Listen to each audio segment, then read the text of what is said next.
Below the floating folds they fade, a silence loud as bombs. The cornfield waits within the shade, as wide as it is long.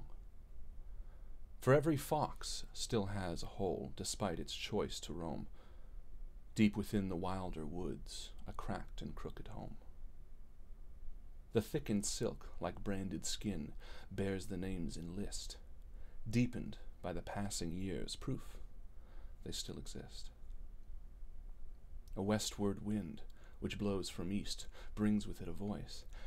If what you said is true, she asks, then did you have a choice? And so she reached an outstretched hand, a witness to the flames they've fanned, arriving early but unplanned, now thrust to witness their demand. Good and bad are merely sand upon the shore which she did stand, the morning of her sister's death, the winter shore which took her breath. Ignore the voices, as they will speak and whisper in her ear. She's now the youngest of her kin, but not when Sarah was here. Thomas Edwards sat down in the witness box as a hush fell over the crowd. The prosecution walked out into the empty space between the benches while absent-mindedly picking a piece of white fluff from his coat. With confidence and poise, he approached Edwards, whose eyes were red with tears. The entire courtroom held their breaths. Every person had their eyes fixated on the man who would go on to convict Thomas Edwards of the murders in 1982. Every single person. Except one. In the back of the courtroom, sitting next to her teary-eyed mother and inebriated father, Marie Schultz sat with a ballpoint pen, drawing on her cast. The soft scratching of the pen on plaster went unnoticed as the prosecution spoke eloquently and powerfully towards Thomas Edwards, the jury, and the judge. But all Marie heard throughout the entirety of that 3-month trial was the scratching of her pen as she drew small crosses that covered the cast of her broken arm.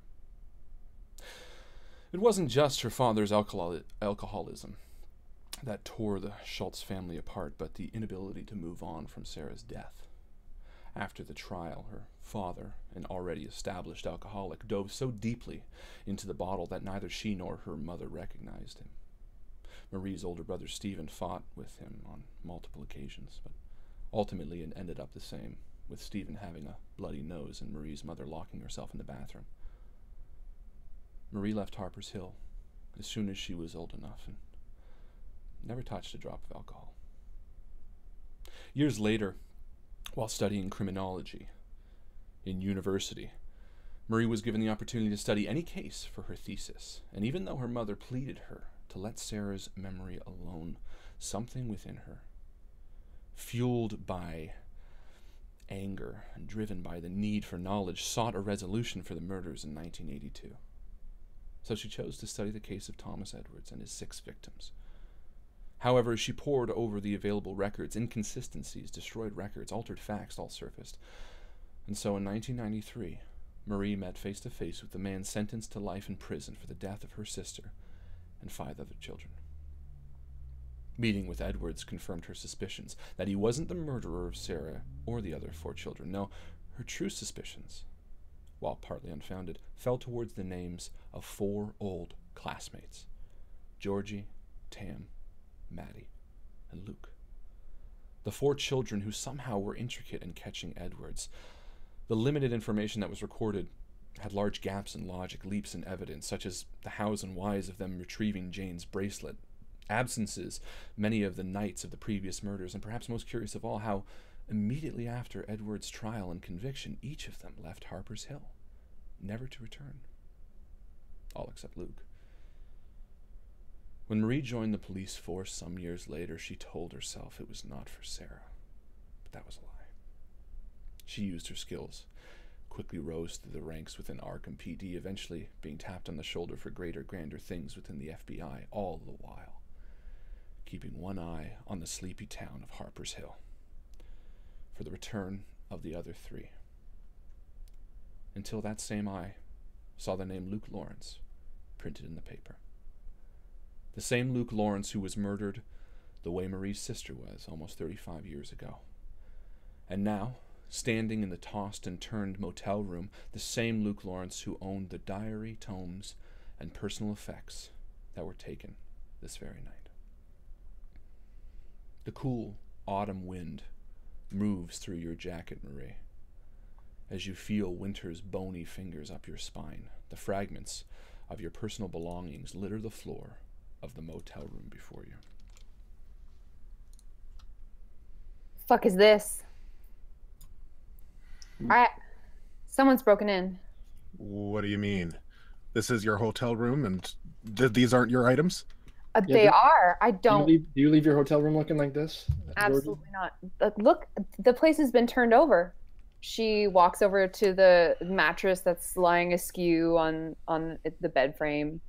And yeah, it is. I mean, the hotel room is presented in sort of an odd state. There are chairs tipped over. The mattress has been flipped. The sheets sort of thrown asunder. A lamp knocked over. Okay. Has anybody been following you, Marie? Who else knows you're here? No one's been following me. I've been making sure. However, there's one person who knows I'm here. My boss, V.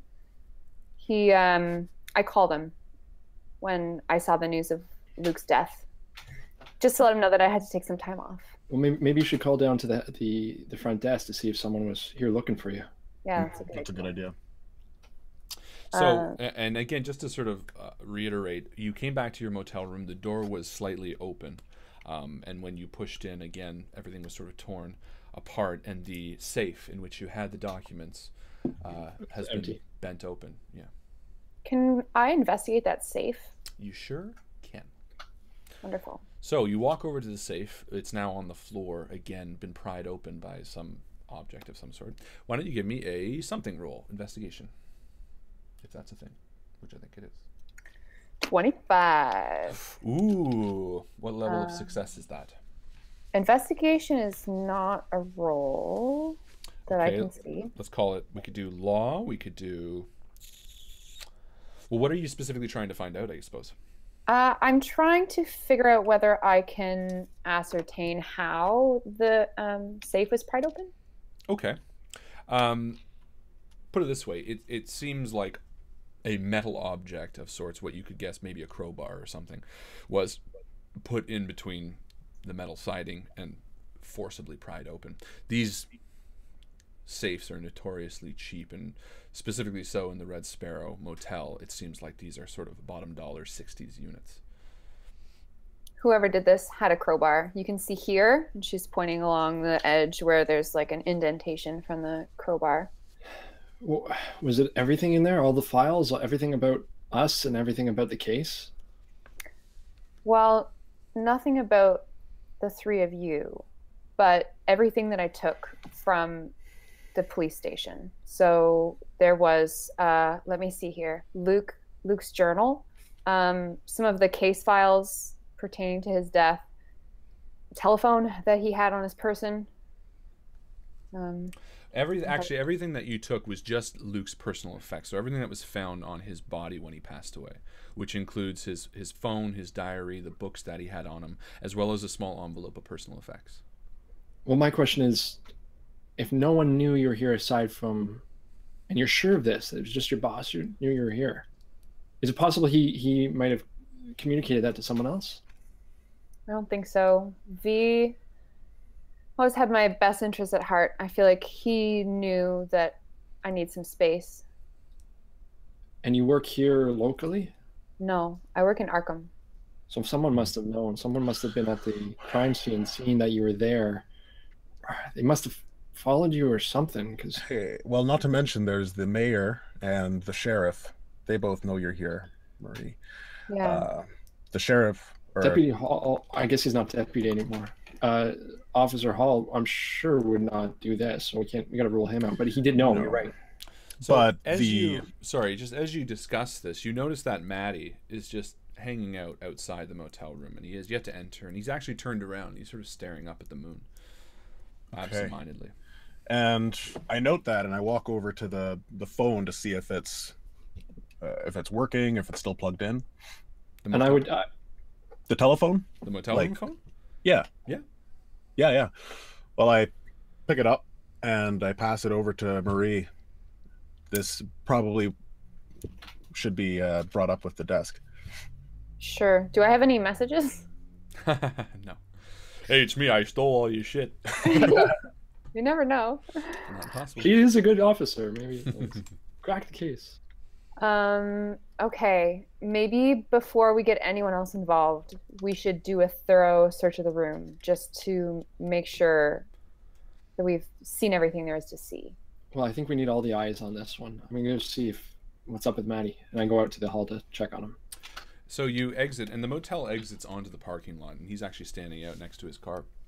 And again, as you head over, he sort of listlessly just sort of looks towards you, almost like he's looking through you. You're not okay, Maddie. What's going on? And he sort of just looks down at his feet and back up to you. And again, with his bruised eye and the sores on the side of his face, through teary eyes, he kind of looks at you and shakes his head. Well, you take whatever time you need. It seems like someone's been here and ruined Marie's room. So we're just going to check that out. We'll be back down in a little bit. Don't go anywhere.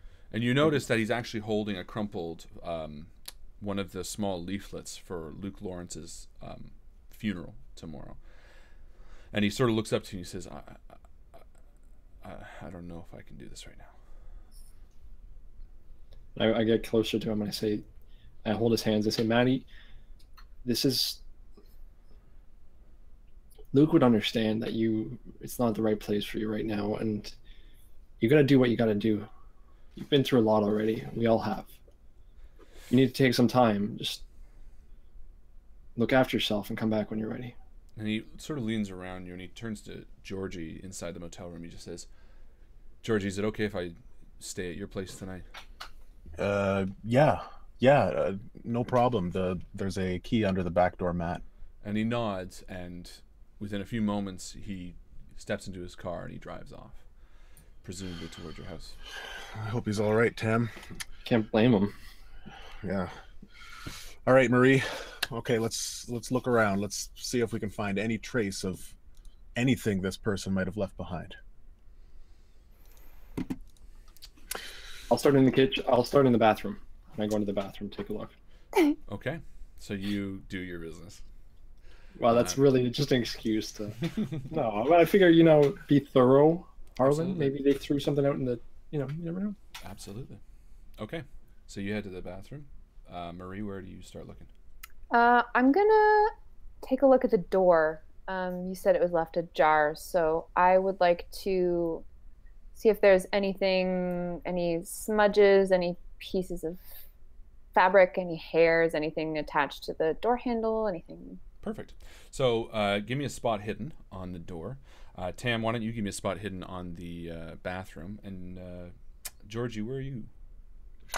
I'm standing in the room, and I'm just looking around just to see what this person might have done, like what the process might have looked like if they just walked in and grabbed it, kind of like a Sherlock Holmes. Why don't you give me a psychology then, because I feel like that might apply, and I don't know what your score is for that. So, I mean, we probably would have noticed just that the door was it forced open, or was it? Well, so. And I got a hard success on my spot check. Perfect. So you see Marie head over to the door, and Marie, you notice that no, the door was not forced open at all. In fact, sort of you take a scan of the door, and you immediately recognize, again with years and years on the force, that there are no perceivable areas to really cling any fingerprints. At the very least, you can tell that the person who opened the door was probably wearing gloves, and it was not forced open. So now it's an older motel. It uses keys still, so not electric locks. But yeah. Well, then when she makes that, I don't know if she makes that observation to us. Yeah, definitely. I would say I make sure doors are locked when I lock them. Well, then they had to have the key, I say, from the bathroom. Really, we need to definitely talk to the front desk. I mean, how would they get that? Do you still have your key? You still have your keys on you? Yeah. Do I? I go through my purse. Yes, you do. Right here. And I surprisingly don't find anything in the bathroom. Okay, so yeah, you flush and you head out. And Wash my Georgie, hands. Georgie, what did you get for the room? George, what did you get? I got a success on my psychology roll. Okay, because you specifically worded what you were looking for, the sort of the general flow of what this person's sort of mindset was, which is a very important way to ask that. And I appreciate that, and I think that's very clever. You notice something odd, that there doesn't seem to be a logic to the flow of this room. That seemingly, if this person were looking for whatever, the chair being knocked over, the lamp being pushed over, the bed sheets being torn, and the mattress being pushed off, it seems like a fake out, like it was unnecessarily being tossed. It has no feng shui, as they would say. Okay. And I point out these irregularities to everyone and say, why would he, flip the chairs if he knew that everything he needed was in the safe? Maybe someone saw me break in to the police station and knew that I had stolen the documents. Someone whose first course of action wouldn't be to call the police? Or to confront you? Right. Someone who's motivated to keep this whole thing quiet. Right. Mm-hmm. So someone who's been watching the case carefully, probably the murderer himself or herself. Or itself. Maybe. Quality. Appreciate that. So then I'll do one more check, just any debris in the room, if that's okay. Sure. So you stand in the center of the room and you sort of just breathe it in. And what are you actually checking for specifically? Any debris, anything that's out of place. Obviously, all the stuff is Marie's, but maybe something doesn't belong. Maybe they left something. A clue. A clue? I have a raging clue right now. Raging clue. No, I think based on what you sort of feel the same energy that George has described, that this room was broken into possibly for one purpose only, and that maybe the tossed nature of it was a secondary thought almost. Well, we need to talk to the front desk. Marie, did you want to do that, or did you? Yeah, I would like to first take a quick look at the window. Okay. Just to ensure that the entry didn't happen from there. Absolutely. There are two windows. There's a small one in the bathroom, and there's also a large front one that was drawn. Great. It doesn't take long for you to see both, and neither seem to be breached in any sense of the word. The large front window only opens via crank, about a slit, and the back one is so old that even when you try to open it, pieces of paint chip flake off, and rusted metal makes it almost impossible to open. Murray, you've been working with an alias this entire time. Did you leave any personal effects that would hint, whoever this is, to your true identity? I carry my ID on me, but I'm not sure. I could have left something around. I don't think so. Well, okay, so he seemed, or whoever this is, seems interested in Luke's items. Yeah. I doubt that he's from the forest, because if he was from the forest, they would have done things very differently in this situation. From the forest? From the forest. Sorry, I have a cold. It was the forest. The forest. If it was the police, they would have done this differently, right? Yeah, no, they would have gone through all the appropriate channels. So this is someone who's interested in our case, like you said, doesn't want to blow this up, and knows there's something in those files that are going to condemn him or her. While Marie is by the window, she takes a look out at the parking lot to try to get a look at Matt to see if he's doing okay. So at this point, Matt has gone into his own car, and he's driven off to George's house. Oh, Marie, Maddie's gone to Georgie's. He's just needs some time. Okay. That's too bad. I hope he's doing better. Well, let's go downstairs and talk to the motel staff, I guess. So, I did speak with someone this morning, one of the owners, I guess. Well, find out when the cleaning took place, because that would at least give us a time frame when they came into the room. Good idea. So just to clarify, it's about 7 p.m. right now. You are on the main. It's only a single-story motel. And there's basically all the doors for the rooms open up to a parking lot, and the front desk, as it were, is maybe about 5 rooms down to your left when you exit your motel room. Right. So we have to go outside before we can hit the front desk. Correct. Interesting. So maybe the staff didn't see anything. They maybe have security footage. Yeah. Are there any security cameras around? Give me a... No, there's not. I'm not going to bother making you roll. There's no... This is a pretty low end... They have security cameras, but that's they're purposely just why. Painted black with Yeah, there's security cameras are in the toilets. No, that's part of the reason why you actually chose it, Marie, because you purposely wanted something to be off the beaten. And all of these things, security cameras would have been at a disadvantage to you, especially when doing what you had done. So when it comes to that sort of stuff, you weren't looking too much for that. Well, we need to find those files. If they are as important to the case that someone would break into your room and use a crowbar to open your safe, then I think we need to have it to get further in this case. If someone did take the files and they want to know what we know, they would know that we got a lead about Ackerman. Not necessarily. It depends on when they got clued in that you had taken the files. Whether or not they'd followed us to the house, or... That's what I'm wondering. Well, we needed to figure out how they entered the room. I mean, they could have just picked it. These aren't the most tight locks. Okay, yeah, let's go talk to the front desk. Agreed. So you exit the room out into the cold autumn night. Again, now with Maddie gone, it feels more sinister. The night, it's October 30th, by the way, feels still a bit empty, and the parking lot that you were in just moments ago feels a bit hollow.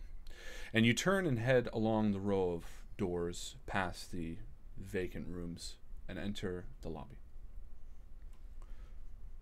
And there's a man sitting behind the desk. Is it the same man as this morning? It is.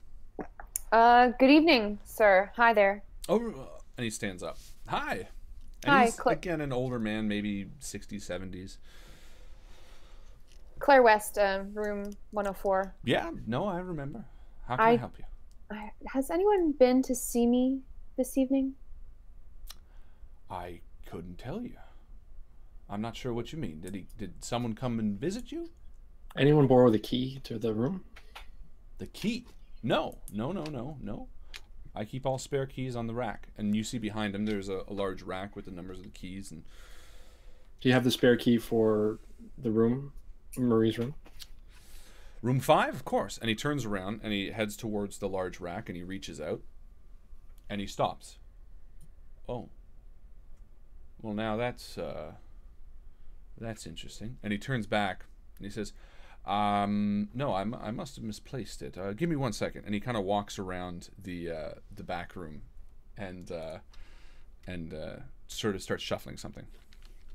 While he's away from the counter, can I kind of like peek over and see what kind of estate he keeps all the details in? Is it like real messy back there? What is so it? Yeah. And even when you paid him, you knew, because this is a guy that basically charged you via calculator that prints out, and everything behind looks like a pencil, a pad of paper with a bunch of X's and O's doodled on it, and some old like stickers or something like that. There's a pretty it's a pretty sad state of affairs. But it's again, like, I do my taxes kind of thing. Well, yeah. But again, this was all stuff that you purposely sort of wanted at that moment, because it is something that gives you no paper trail, you know. Right.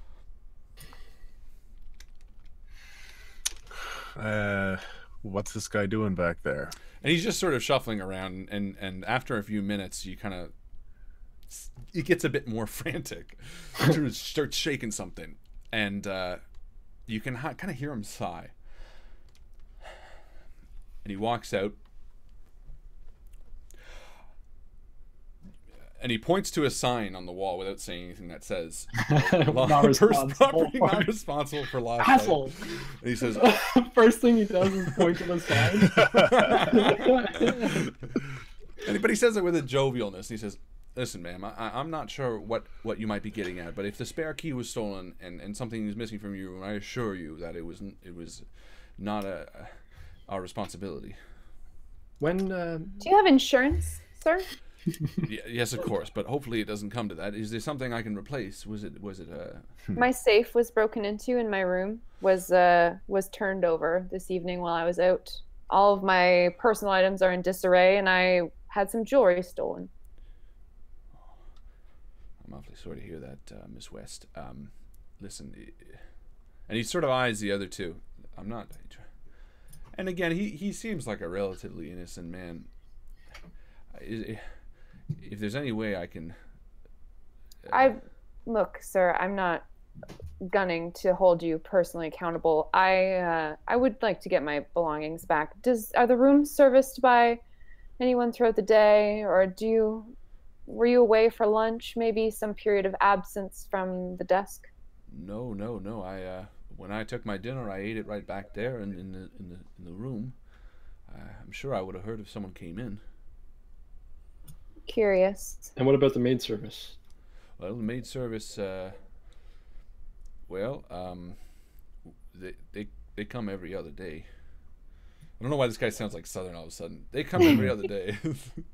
When you get apologetic, you get off Southern there. Well, now listen. Southern tendencies. I'm innocent here. And he said it sort of sheepishly because a place like this, even as low as it is, should have cleaning service every day. It's sort of a pretty sad state of affairs if they bring them every other day. Is there anyone staying in the rooms on either side of our room? And he looks around, and again, you see the board pretty clearly. It's a small place. There's maybe 15 rooms. And he says, no, the only other room is room 9. But I don't think he was... Well, sorry, how far away is the room from this area? 5 doors down. It's just surprising that if you were eating back there, you didn't hear any commotion in that room. I mean, and I knock on the wall. It's a pretty thin wall. Yeah, but even even 5 things away, unless the guy I'm just thinking like crack and open a safe would be pretty noisy. Yeah, it's not. No, you're not wrong.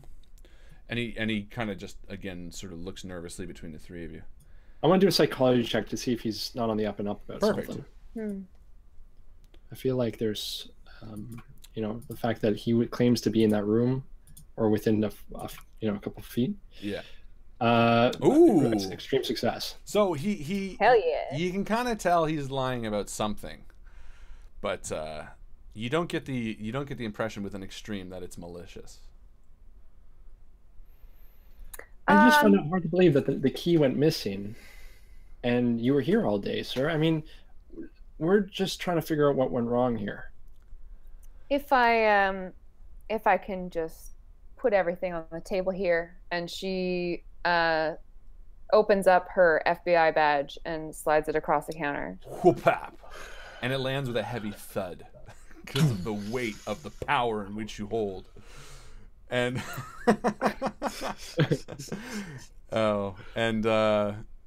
he kind of darts up to you and says, "Listen, I don't want it to get that.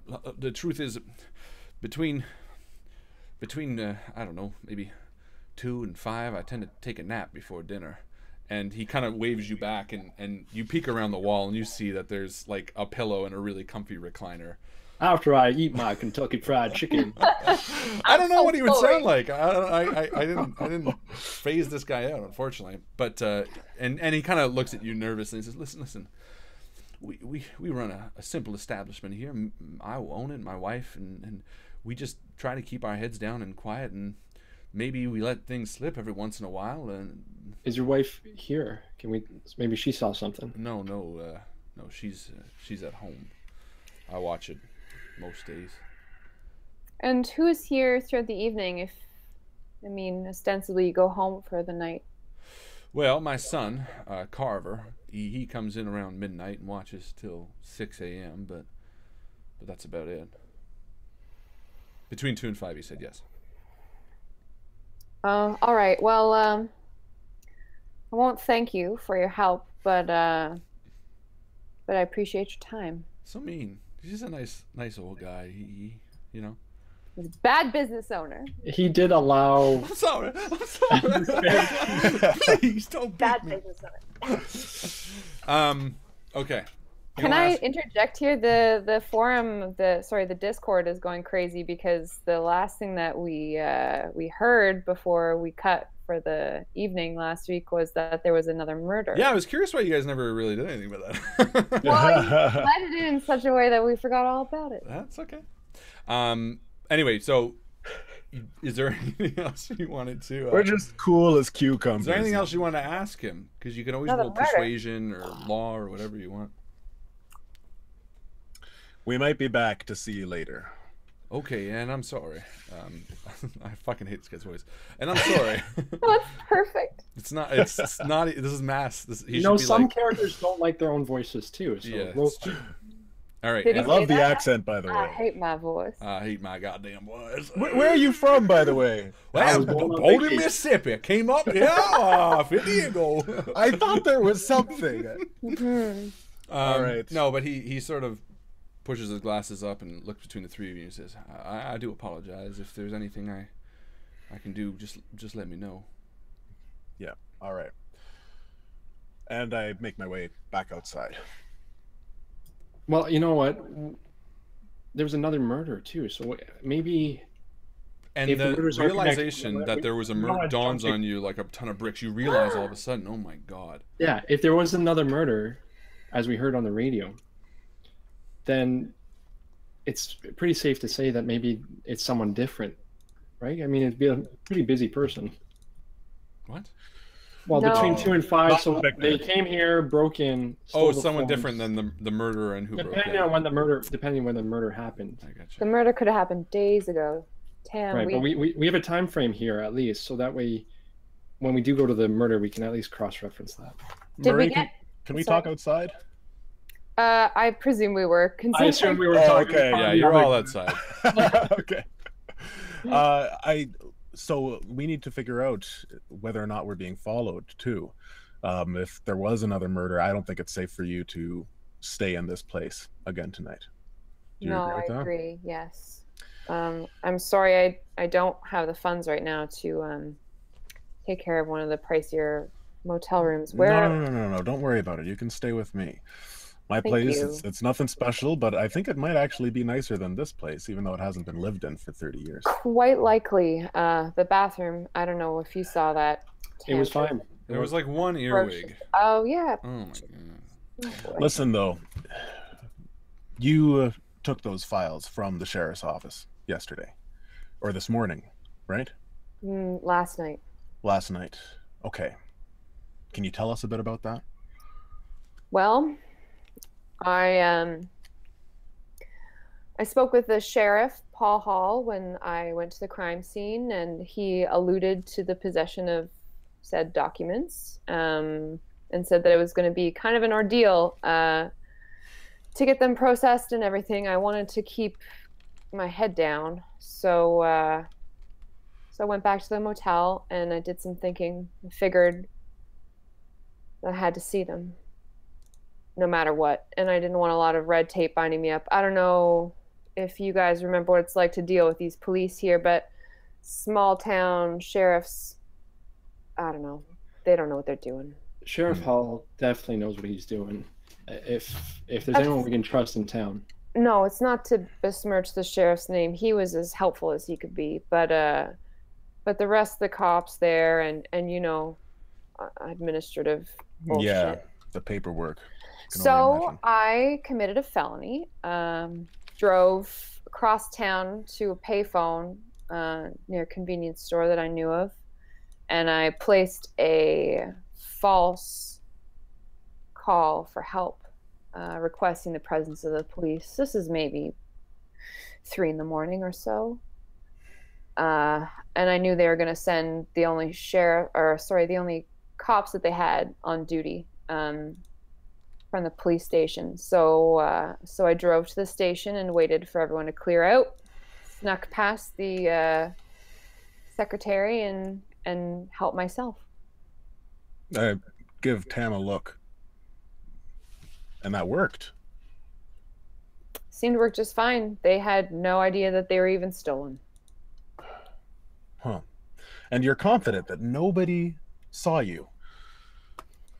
Well, Obviously, I was. someone did, I because was someone confident. knows that you have it. Sorry. Yeah. No, I was confident last night, but obviously I wasn't as careful as I wanted to be. And I admit that I was possessed by a passion. I've been thinking about this case for a very, very long time, and I thought that I could solve it myself. When did you first go to the scene of the crime? When I got into town yesterday, must have been, Were there any other officers around? there were. That's when I spoke with the sheriff. I'm sorry, Tam, that I lied to you about the state of the body. They had everything pretty much cleaned up by the time I arrived there. I just wasn't sure if I could trust you yet. Mm-hmm. That's okay, as long as we're on the up and up now. And I kind of want to do a psychology check on Marie. Fucking do it. I totally encourage you. And you fail. All right, so you guys are standing in the parking lot, and Crickets are chirping. and screams are echoing in the night. And you share a look, uncomfortable between the three of you. You know who Marie is. You know why she's here. But there's something in the back of your mind that nags slightly and says, who can you trust? And as the three of you share looks, you hear the crackling from the open doorway of room 5. Sheriff, are you almost here? Shit. You guys want to hear what's going on? Did we catch where the murder had happened? I No, don't think so. you did No. not. Let's go sit by the radio like a bunch of Hey, welcome to five-year-olds. the hour. This is the old hour. Hi-ho, Silver. Yay! It doesn't take you long to kind of hear, Piece together. piece together where, and it's they basically describe the northwest area. There's a new development, on the north side of the main road into town, that's come up in the past maybe 5 to 10 years. And they describe that the area between the main road and that small housing area, the field there, is where the body was found. And is there anything? Have they identified it at all? No, I don't know if they'd say that on a police scanner necessarily. The proximity to the clubhouse is... Oh, total opposite side of the map. Do they say the wounds or anything? Like, middle-aged man? No. They probably call it a code. blood everywhere. You guys get it over here. Yeah. It's more like cool. Well, and put it this way: in a town like this, they didn't. they don't have codes. I mean, they have codes, but they don't. Sheriff, we got something else coming on. Get the fuck over here. Let me see if I can just show you guys on the map of Harper's Hill. Make sure this isn't a map that reveals anything scary. Nope. So here you go. So here's the map of Harper's Hill, and the place they describe is right up here. It's a great map, Harlan. Thank you. I did not make it. I just tried to scroll your map to see somewhere else. Yes, I found your secret weakness. You fell for my trick. So that's not too far from the police station. No, it's not. Maybe the police did it. Ah, something to think about. All right, let's go. So Marie strides boldly toward her car and tilts her head. You guys coming? Shotgun. Whoa. All right. In the front seat. Okay. Marie drives like a maniac. I She has to have a lit cigarette hold out the window on the one hand, and she's driving shift with the other, and driving stick with the other, and somehow the car just drives itself all the way to the crime scene. So you die. Cool. Do a driving roll. There is a driver. You didn't have to make it difficult. Drive auto. Let's see. Yeah, do you want me to? I have a good one. Let's do it. Just so that she can smoke at the same time. Just to see what We're happens. doing That's- this. I am roll. white knuckling the whole way. Going. It's important to Marie. All right, Oh, you succeed. 34, Good. and You my have a 60. drive Yeah. thingy. You're is- good. So yeah, no, she puts her money where her mouth is and drives there. And Like I a reach crazy over and I person. say, "Do you have an extra cigarette?" Yeah. So I'm just kidding. I wouldn't do it. I couldn't. well, no, she like goes through her pocket and she like With her third hand. yeah. I got this FBI hand right here. Anyway, so you arrive to see the police cruisers up a little bit, parked on the side of the road, and as you do, you notice that there's sort of a fog about the road. It sort of listlessly floats off the edge of the road down a short hill towards the tall grass, where you see flashlights and movement in the field. All right. Well, I didn't think too much about this, but we're gonna have to show our faces here. Yeah. I doubt we're going to be even let in, but maybe if Sheriff Paul's there. Yeah, he'd know that I'm interested. And you guys were in his office earlier this evening with me, so I think they might be amenable to that. Okay, well let's try at least. Okay. George? Yeah. So- Let's yeah. do it. I'm trying to look over the grass to see. Yeah, and the grass is about knee to waist high of varying lengths. And again, with the fog now sort of rolling in, you can kind of see just the tips of the grass. It's dissipating slightly now. And as you step down off the road, the very short drop into the tall grass, you do see the flashlights sort of moving, and one shines towards you. Hello? I think we established Marie has a flashlight holster, so she pulls sure the does. flashlight out and shines it back. Counters. Hi there. Special Agent Claire West? Okay. Oh, yeah. Paul, Sheriff Hall. And after a moment, you see turn around. You see the back of the guy's head, and you see another flashlight approaching. And he taps the guy on the shoulder and says, I got it here. And he walks over to the three of you. I figured you guys would have heard that. Another Hi, one, eh? Well, we don't know just yet. There's another body for sure. And he sort of looks over his shoulder. And she does appear to have markings. But I don't know. Coroner's thinking something weird, maybe. She? Is it anybody No, particular? it's she, I recognize her. It's Candace Bremer. She's a local townie. She's about 13 years old. Listen, guys, I understand you want to be here, but I think at this point, I think if you start poking around, the other officers are going to start asking questions to me, and I need to answer those questions. But look, I have the coroner's report for you tomorrow, and I'll let you know everything that we find here tomorrow after Luke's funeral. And Sheriff, I don't mean any disrespect, but please keep a hand on those files. I will. I'm not racist, but back at Georgie. I look back at her like. And he kind of nods and says, "Yeah, I will." And he says, "But I'll keep you guys posted. You go home, get some sleep." yeah. Appreciate it. Thank you, Paul. And he turns around and heads back to the crime scene. Well, I don't know about you guys. I'm exhausted. I gotta write something for tomorrow. So Yeah. if it's all the same to you, I need to get back to the hotel, or to your place. Is that okay? Yeah, come on back to my place. I picked up some groceries on the way in, so there's some coffee if you want it, or chamomile tea. I got that too. Yeah, let's get some dinner and get to bed. Yeah, I hope Matt's doing all right. Oh, we'll see him soon, I hope. And so you each head to bed, as tomorrow, bright and early, is Luke's funeral. It'll be a somber day. Memories, reflection, sadness. It's also Halloween, and there's a frost on the wind, ready to settle in for the long, cold winter.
The sunlight cuts through the church windows and bathes the attendees of Luke's funeral in a colorful light as you, Tam, stand up and make your way to the podium. The priest nods to you as he leaves the front and takes his seat in the front row next to Marie and George, but Matt is nowhere to be found.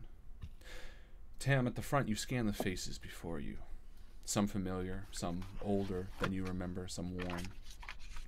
You glance to your right and see the coffin, your friend, your memories, and your history lay within with Luke. You swallow hard, pull out the eulogy Miss Lawrence asked you to write last night, and begin to read. Surprisingly nervous, I say as I brush my very colorful dress to make sure there's more to wipe my hands. And a laugh sort of comes over the crowd just a little bit. Well, today we honor a son, a brother, a friend, Lucas Peter Lawrence. Luke once told me to take measure before I act or speak. When the time comes that your blood boils, Tam, take a breath because you will find wisdom in it. He was 11 when I remember him telling me this, after pulling me off the school bully that I had a misunderstanding with. Luke was wise beyond his years. I hope today I am graced with the words to deliver the measured tribute that Lucas deserves. He was the best in those. He saw the best in those around him. He could cut through the walls that we put up and put anyone he met at ease with a feeling of assurance that he recognized and saw in them the very best. He could connect with anyone, handsome and well-liked. I'm not surprised to look around the room and recognize faces from every strand that weaves the tapestry of Harper's Hill. I thought today I would share a memory that reveals a glimpse of the compassion, wisdom, and strength of character that I know we had the grace to meet in Lucas. When Luke, Georgie, Maddie, and I look at them as I say this, and I were around 10, we rode bikes everywhere. We thought we were boss. We all had secondhand bikes, but with a banana seat and a card in the spokes, we were rebels without a cause. Unfortunately, Luke's bike was secondhand from his sister, Sarah. It was a beautiful shade of pink with ribbons from the handles and everything. We offered to paint the thing, but Luke refused to even remove a single ribbon so that when he grew out of it, he could pass it on to someone else and have it look as good as new. He was just always thinking of things like that.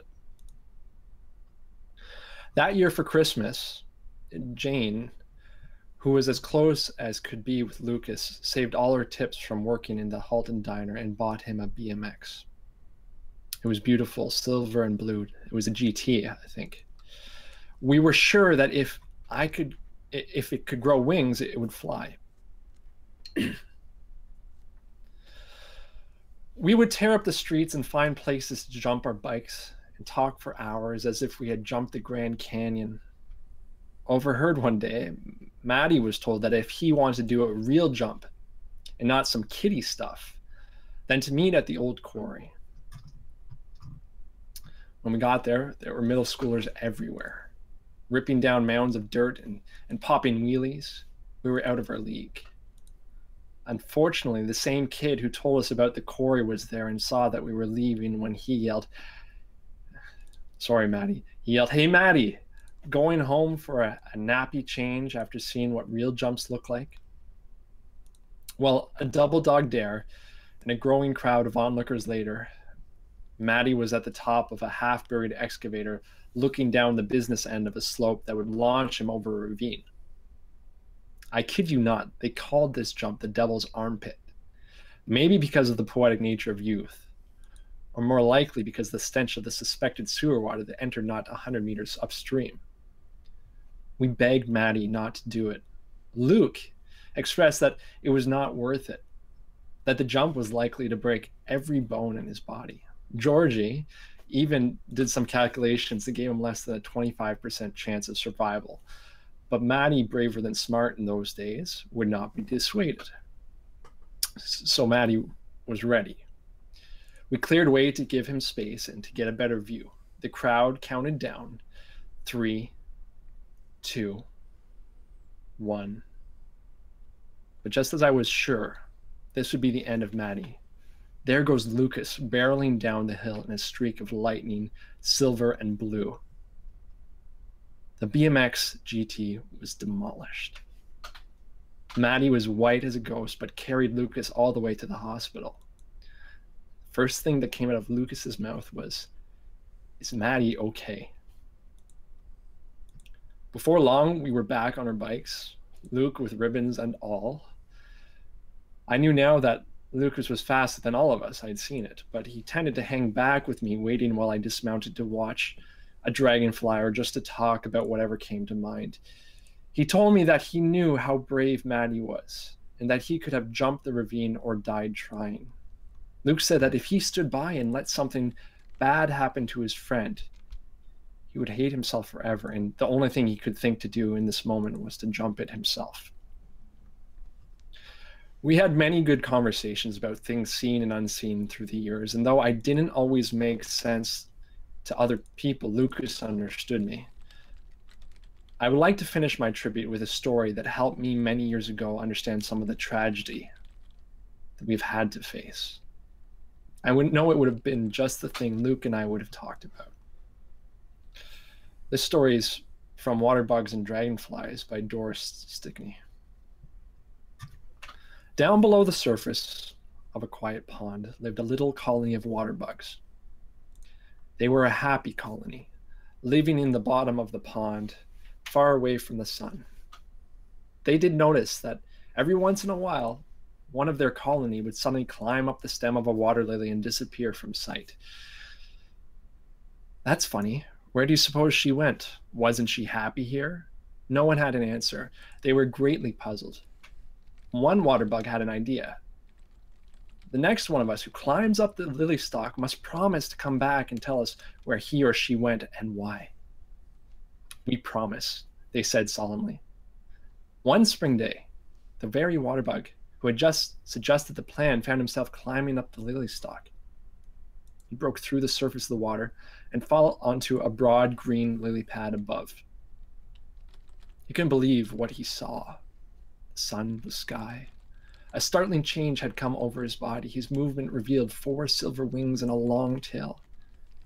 He had become a dragonfly. Swooping and dipping in great curves, he flew through the air. By and by, he lighted on a lily pad to rest and chanced to see his old friends, the water bugs, far below him. He remembered his promise. Without thinking, he darted down and hit the surface of the water and bounced away. Now that he was a dragonfly, he could no longer go into the water. "I can't go back," he said in dismay. "But even if I could, the water bugs would never recognize me in my new body. I'll just have to wait until they become dragonflies too, and then they'll understand what happened to me." The dragonfly winged off happily into his wonderful new world of sun and air. And I fold up my speech, and I go back to sitting beside Georgie. Halloween in Harper's Hill is a spectacle. Children and adults alike partake in the holiday, with shop windows garnishing scarecrows and goblins. The ancient oak on top of Harper's Hill sits as the meeting place for many things tonight, and so is its tradition. The hay bale maze, apple booths, roast corn stalls, haunted houses have already begun setting up, as you each make your way outside the church and towards the reception next door. And Tam, as you exit, you're greeted to a sea of well-wishers. The first person to approach you is Mrs. Lawrence, who grabs you tightly by the hand and shakes. Damn. Luke would have loved that. I know he would have, and I give her a hug, and I say, Luke is in a better place now. And she hugs you tightly back and breathes you in as she does. And for a long time you embrace, and she pulls back tears in her eyes and says, "No, well, I'll see you. I'll see you each next door." As Marie and George come out and stand on either side of you, and she begins walking next door. And next door to the church is a restaurant, just a Greek restaurant, Milo's, and she enters in with a slew of other people. And the three of you are sort of off a bit to the side as people continue to exit the church. That was fantastic, Tam. And I look up at the sky, and what is it like outside? It's a sunny day. It's cloudy a little bit, sun and cloud, I should say. It's a cold autumn day. Again, leaves swirl in the middle of the road. There's a crispness on the air, a cold chill sort of washes over the town. You see frost in the corners of windows across the street. But for the most part, the day feels good. Thanks, Georgie. It's a beautiful day, and I kind of wish we had our bikes. Yeah, I haven't biked in, wow, that's been years. Marie, do you remember your childhood much? Yeah, it wasn't one of the most pleasant memories of my life. I mean, especially after Sarah died, things kind of fell apart at home. But I like this town, and I mean, listening to Tam's speech, Tam, that was wonderful. I remembered for Lucas. I mean, I think that you painted a pretty wonderful portrait of your friend. I didn't know Lucas very well. Where's Maddie? I was looking for him up there. I got a text from him. Hey, I don't know, did not that much to it, but he said he wasn't feeling that great, so he just couldn't handle everything today. And knowing Maddie and how he deals with death and how he dealt with death 35 years ago, you each share sort of a knowing look. As someone steps into sort of the half circle of the three of you and sort of shyly turns to Tam and says, "That was a fantastic speech, Tam," and he sticks out his hand. I reach for it and look to see whose hand I'm shaking. I know you guys might not recognize me, but Paul Henley. We went to school together, and I heard about Luke, and I thought I should attend. I know you guys were close. I didn't know him that well. Actually, I sat behind you in math, Georgie, I should say. Oh yeah, I remember that. And you do in recognize a way, him. Kind of all behind. I joke and I say, in a way, we were all kind of behind Georgie in math. You're right. And Marie, you actually recognize him too, because again, you went to the same school. You just had time off for and he picks you out too and says, "Marie." Hi, Paul. Yeah, it's been a couple years. Wow, no, it's crazy seeing you guys here.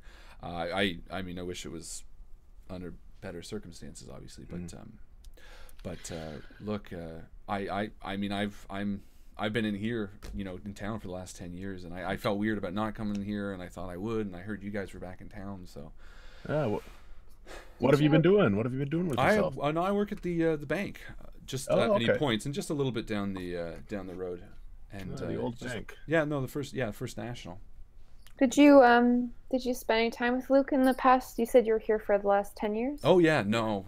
I mean, Luke was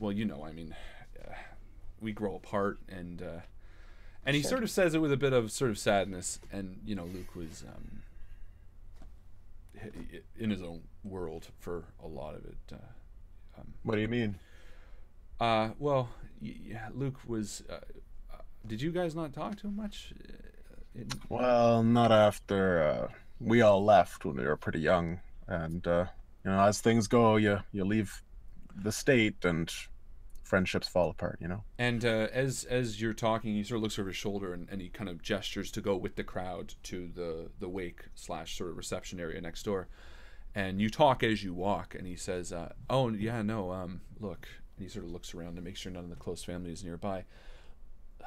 Look, I liked Luke a lot from school, but he changed a lot after. And I mean, he wasn't really the kind of guy you could carry a conversation with or grab a beer with. He was sort of in his own world, for lack of a better term.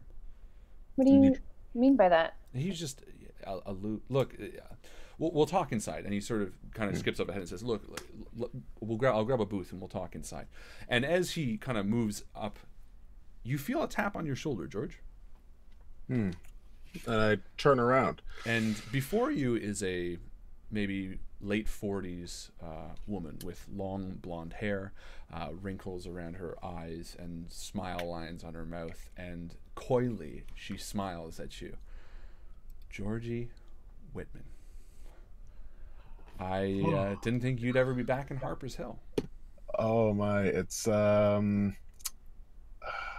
I'm Karen, right? Karen? And her eyes light. "Yeah, Karen Kind. How I'm surprised you remembered." Karen, you it's fantastic to see you again. You look amazing as always, I guess. Well, that's wow. And you can see her cheeks blush, and she sort of takes a half step back and says, "Wow, Georgie, you got a lot more confident. 30 years ago, I don't think you would have locked eyes with me, let alone complimented me." Well, yeah. I don't get me wrong. Yeah. Well, how are you? How have you been? And she goes on to talk, but as she does, Tam and Marie are continuing sort of walking, realizing they're not included too much in this conversation. And Tam, you recognize someone standing sort of at the door, wrangling her children, and you see it's JR, Maddie's sister. JR? And she looks up, sort of half, confused, and says, "Yeah?" Oh, shit. I run up, and I kind of realize the expression Joe just gave, and I run up and I say, "JR, how have you been? I haven't seen you in years." I give her a big hug. Who are these? And JR sort of leans back and says, "Tam, how are you?" I mean, the circumstances, but I'm happy to see you. It's been so long, and I can see you have been busy. Yeah, well, we had a bit later in life. I've been down to and what is your name? And they're maybe, they're not super young, one's 7 and maybe 10, and she kind of puts her hand on the head of the younger daughter and says, "This is Kara, and this is Sam." And the kid, sort of getting to that age, sort of just nods at you, and the young girl kind of smiles at you, and she looks like the spitting image of JR. And as you're talking, Marie sort of, what do you do? After Tam speaks JR's name, Marie she doesn't want to just stop dead in her tracks, because that's really weird, but you can tell she all of a sudden feels uncomfortable in her own skin and kind of eyes wide, and just stands kind of back 3 feet into the left of Tam while she greets the children. Okay. And JR says, "Well, have you seen my brother, by the way? Because I thought he was here and I didn't see him, and I'm guessing I probably know why." Yeah. Maddie is just taking it in his own stride. Yeah, I know. He's fucking, that kid can never handle. Sorry. And her husband, who's standing behind her opening the door, goes, "Are you serious?" And she goes, "Can you take the kids inside?" And I whisper to the kid, I say, "Do you guys have a swear jar at home?" And the little girl nods, and the kid sort of brushes past. And I give them each $1. I say, "You should probably put some in."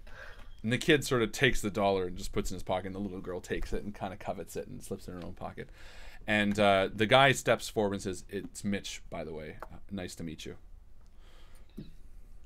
"Hey, nice to meet you too, Mitch." And I reach out to shake his hand. And he sort of leans around to see Marie, and I say, "Sorry, are you..." Sorry, this is Marie. Marie, do you know JR? And this is Mitch. I just met him. Oh, hi. These are Maddie's brother-in-law and sister, brother-in-law. Yeah, nice to meet you. And he shakes Marie's hand, and he takes the kids, and the three of you go in. And JR sort of stands back, and she says, Marie Schultz? Yeah, hi, JR. Hi. You've, what do you do now? Little this and little of that. I'm in Arkham now since, well, I guess since I was 17, so I guess 30. Oh man, it's been a long time.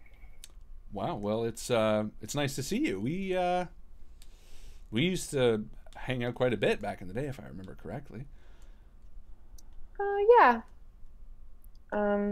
Sorry to see you again under such sad circumstances. Yeah, well, I'm gonna do a perception check or psychology check if there's any sexual tension between Mitch and Marie. Mitch and Marie. Oh, okay. Was there anything weird going on there? Because I want to know why there's this awkwardness between. Let's JR. do it. Let's delve. So I already know the answer. Well, you roll that. In the meantime, Karen smiles back at you, Georgie, and says, "So yeah, no, that confidence definitely aged as well." I guess so. I mean, I've been working in sales. I've been selling shoes, believe it or not.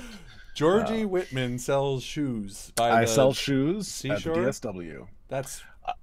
That is hilarious. Yeah, I sell shoes. What do you do? What are you doing now? I never left Harper's Hill. I'm never left. Eh? No, and she again points up the road. I'm the cliche librarian. The cliche librarian. Well, oh, okay. Yeah, and she sort of hides her hand a little bit, and then she kind of holds it up and says, "Yeah, no, the divorced librarian." Oh God, did I just? It's no.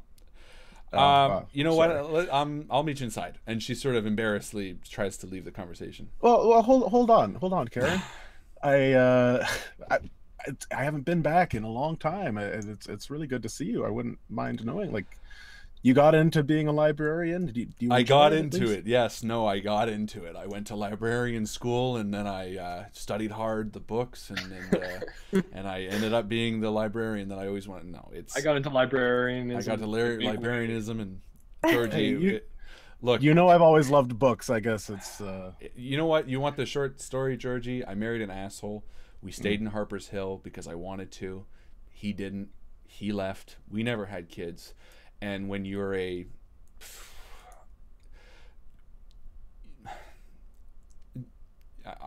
I'm the librarian. And she says, sort of through a bit of sadness almost. Yeah. But you know what? I listen. I don't hate it. I gotta say, it's a really cool job. Listen to me. Yeah. I sound like I'm 15 again. It's good. It's good. It's good to work with the kids and Georgie. Karen, this may sound strange, but I'm curious about what was Luke like at the end? Oh, Georgie, this isn't. You don't want to hear this. Karen, listen, Luke and I don't know how much you talked near the end, but Luke was sort of the town. I don't know. Do you remember when we grew up? You remember Ackerman? Remember old man Ackerman in the house? I do. Yeah. Scary old man. Yeah. Well, Luke kind of became that to an extent. Not the same, I don't know, fear that the kids had, but the one that the parents tried to avoid, the one that the kids would throw eggs at his apartment. It wasn't a good bet for him, and I don't know. Did he come to the library a lot? No, not. I mean, as much as anyone in this town would. Oh, okay. But look. And she reaches her hand out and she cups your hand, Georgie. Georgie, look, this is good. I mean, not why we're here, but it's good to see you. Look, buy me a drink inside. And she pushes past you and kind of waves half-heartedly as she heads towards the restaurant. And back to you guys. You rolled a 17, I saw, for psychology. Mm-hmm. So you don't get the impression, that Mitch or Marie had ever seen each other before. And What about Marie? Sorry. Okay, so, but is there definite anger or resentment I or don't know, something? you rolled on that, and that's not what you saw. you feel a general, JR, if you're just getting JR's general disposition. Yeah, she feels, no, she seems... I never really liked JR that much. But... Yeah, no, she seems genuine. She seems... You've definitely never seen Claire make this particular facial expression. Or Marie, for that matter. I'm sorry, Marie. Marie's my real name. I promise. And she, so she looks between the two of you and says, "Is everything all right?" I mean, other than, Who looks between the two of us? JR. Between me and Marie. Okay. Well, Marie is visibly, I'm assuming you are visibly sort of what? Marie? Yeah. She's blushing a lot. Yeah. Do you know each other? Yeah, no, we were old friends. I mean, I remember teasing each other a lot in school. I remember, but I mean, we were kids. Everyone picked on everybody. Yeah, just kid stuff. Maybe we should go and get a coffee. And I keep proceeding towards the... This is really awkward. I don't say that out loud, but I think that. Nice seeing you, JR. Nice seeing you too. Both. I just keep looking back between both of them, trying to figure things out, and I'm gonna get a coffee. Fair enough. And JR seems And you head in, and George, you head in the tail end as well as everybody files into the restaurant. And as you do, a man comes behind the three of you, and with 3 daughters and a wife, and he shuts the door and turns around. You recognize Chester Hodson, the mayor, and he says, "Oh, hi, Tam. That was a lovely. Tamara. That was a lovely eulogy. It was. Thank you, sincerely. These are my daughters, the light of my life." And he sort of points to each of you. This is Sarah. This is Emma, and this is third name. The third name. Well, Sarah, feel the tension. We all gotta look. I fucked least favorite. Is that what you're going for? No, Sarah and Emma are Holly's sisters' names, and I was gonna say Holly. So Sarah, Emma, and Holly. Mort. Mort is the third daughter. And Mindy. And Fridge. And Mindy. Sarah. This is Sarah, Emma, and Mindy. My daughters. Nice to meet you. Hi there, girls. And they're varying ages. I mean, one looks to be maybe 15 to 18, maybe. One looks to be 13, and one is maybe 10. And he said, "These are my old friends from school." Nice to meet you. And he kind of nods and okay. All right. I missed who I was talking to. I'm not gonna lie. The mayor. Chester. And I'm there right now. Okay. And you're there now too. Georgie, help! I don't know who this is. Oh, okay. And it's a beautiful day out there today. Okay. And he's talking to the kids, I think. Oh, yeah. You are? Okay, that makes more sense. And they kind of, the older one nods and pulls out her phone and heads towards the booth.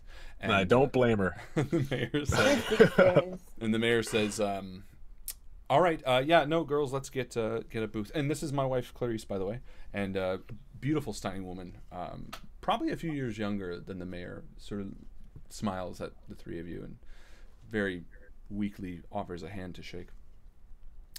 And he says, "Okay, well, in Luke's memory." Okay. Yes, in Luke's memory. I hold up a glass. And remind me after.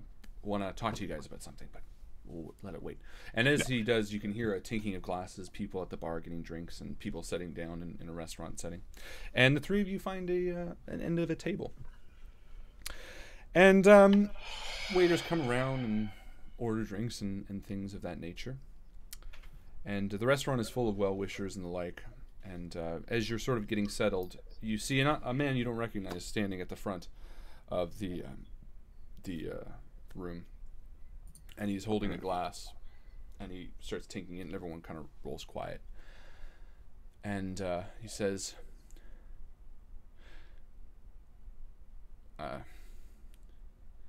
Luke was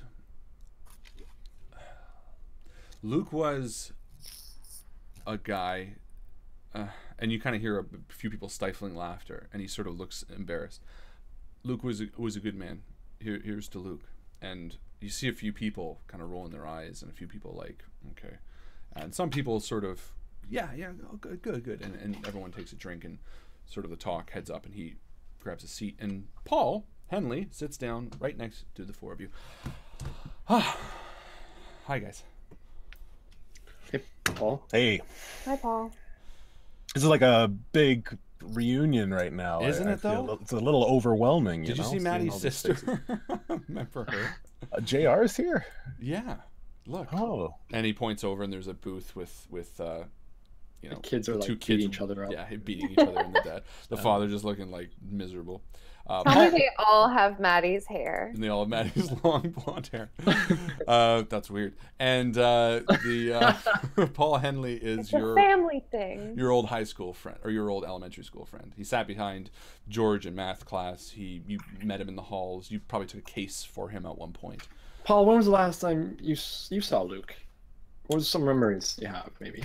Oh, look, we didn't have that kind of relationship. I mean, he came into the bank once, tried to take a loan out, and I had to deny him. You know how awkward that was?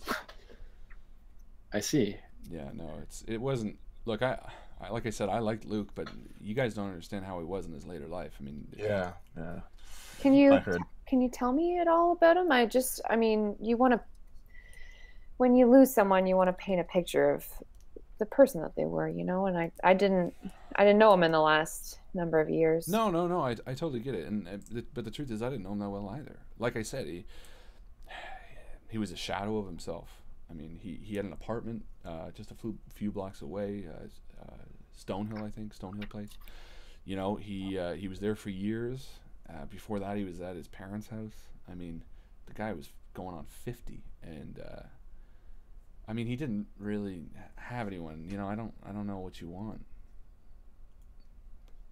I guess I just And you can tell he's dismissing a lot of information. So you can always press him for whatever. Yeah. With all these people and all of these things, you can ask who people are, you can be pressing for information, you can be the murderers in this bar. No, but it could be.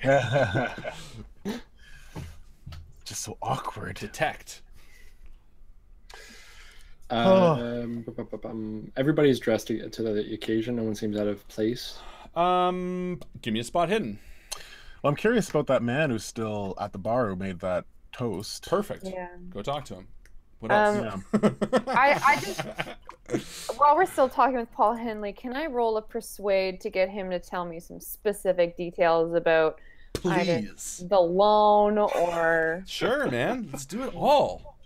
okay. Let's do all three of those things. I just don't know what's socially acceptable. Everything is socially acceptable. Pull your dick out and see who reacts. I don't care. I'll get my dick right out. Do it. What's 55 for your what? Psychology? I wanted to persuade, which is a success. Do I need to check? Do I need to trust you? I have a 60? 60. Yes, you did. Okay. Paul, tell me, you know, when you lose someone, you want to wrap yourself up in stories about the people that they were when they were still alive, and I don't know, it'd mean a lot to me if you had something else to tell me. Well, I mean, okay, and he slides closer to you and he says, like I said, yeah, no, he came in a few years ago for a loan. It wasn't anything big, but he didn't have any sort of equity to put up against it.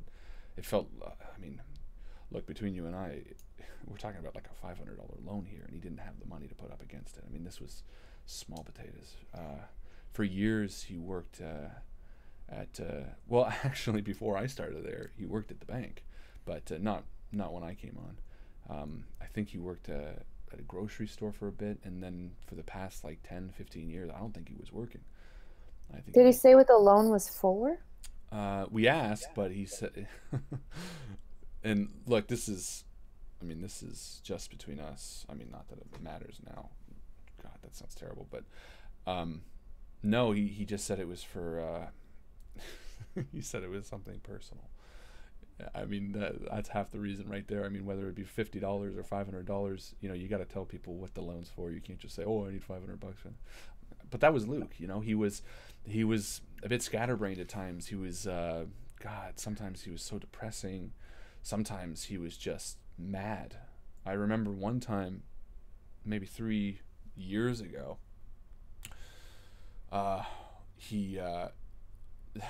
the sheriff at the time, he's still the sheriff, Paul, he had to pick Luke up and sort of talk him down because he was ranting and raving about this and that.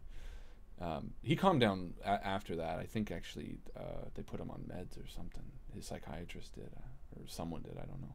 Sorry to hear that. I mean, mental illness affects a lot of people, and like I said, I didn't know Luke. What do you mean talk him down? Oh, well, no, he was it sounds terrible now, but again, you had to know how Luke was in the town. But one time he got so worked up, it must have been in 2013 or 2015, I can't remember, five so maybe years ago, 4 or so years ago. There's the old grocery store. It's not anymore, but it was the dry goods grocery store on the corner. It was McHale's. Where he worked? No, this was a different one. This was just it's not anymore. I think now it's a cell phone store. But anyway, it was at the time it was McHale's, only 5 years ago. And he climbed up on the roof of it and he was screaming at people. And the sheriff showed up and talked him down. I think he stopped taking his meds. What was he saying? I couldn't tell you. I honestly have no idea. I wasn't there. I heard about it. I mean, news like that travels well in a small town like this. Small town. I lean back, and as he's talking, I kind of turn and I see Karen standing at the bar. And she locks eyes with you and sort of sheepishly looks away. And I admire her beautiful hair and her dress. And she has an ass that quit. She does. And my brain is just running with all the potential possibilities. And I turn to the other end of the bar with the guy who's sitting, who made the awkward toast. He's actually leaning on the bar, and he looks a bit disheveled, and he has sort of a beard. He's younger, maybe 35-ish, and longer hair, and he has tired-looking eyes. His suit looks like it's a bit too big to fit him. He's a small guy. And I say, "Excuse me," and I stand up from the booth. And you head towards him, I'm assuming? Well, actually, I'm going to head to the bar. And I'm going to order a drink. Two drinks. Two drinks? You know what? I'm going to order 2 gin and tonics. You know, I'm a gin and tonic kind of guy. And you want to... I imagine that she is too, just based on what she was. Okay. That ass. Give me a luck just roll. Based on that ass. Give me a luck roll. And Tam, what are you doing?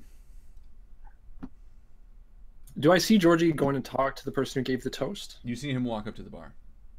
And is that near the person? It's between the two. Because I think he knows what he wants. I see the mayor's wife over by the food. And I go up and I talk to her and I say, "Hey, you have beautiful kids. I'm surprised we haven't met before. Did we go to school together?" And she goes, "Da?" She speaks Russian? She is Russian. And as you're talking to her, the mayor sort of stands up and heads to her, and he says, I cheers her. He's like, no, it's okay, Claire. He says, she doesn't speak English very well. She was someone we met on vacation. She's not. It's a new. We're trying it out. What? She's a mail order bride. And he says, "Tam, I did want to talk to you though, and it's something a bit important. If you have a second." Yeah. and I bow awkwardly to the woman. And she just smiles and she's like, da, da. And Georgie, you head up to the bar and 2 gin and tonics are placed before you. Yeah, and I rolled a 42, but I've got a luck of 70. But I think luck works differently. It's like a fuck it, you're lucky. And Karen slides over to you. Yeah. And she says, how did you know? And she takes one of the gin and tonics. Just deduction, I guess. And I cheers her and take a swig. And she does too. Georgie, I don't know.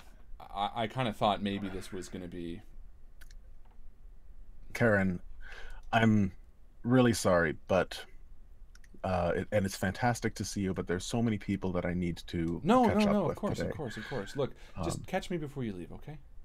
All right, will do. She takes the drink and she kind of shyly walks back to the other end of the bar. Tries to make nice with somebody else.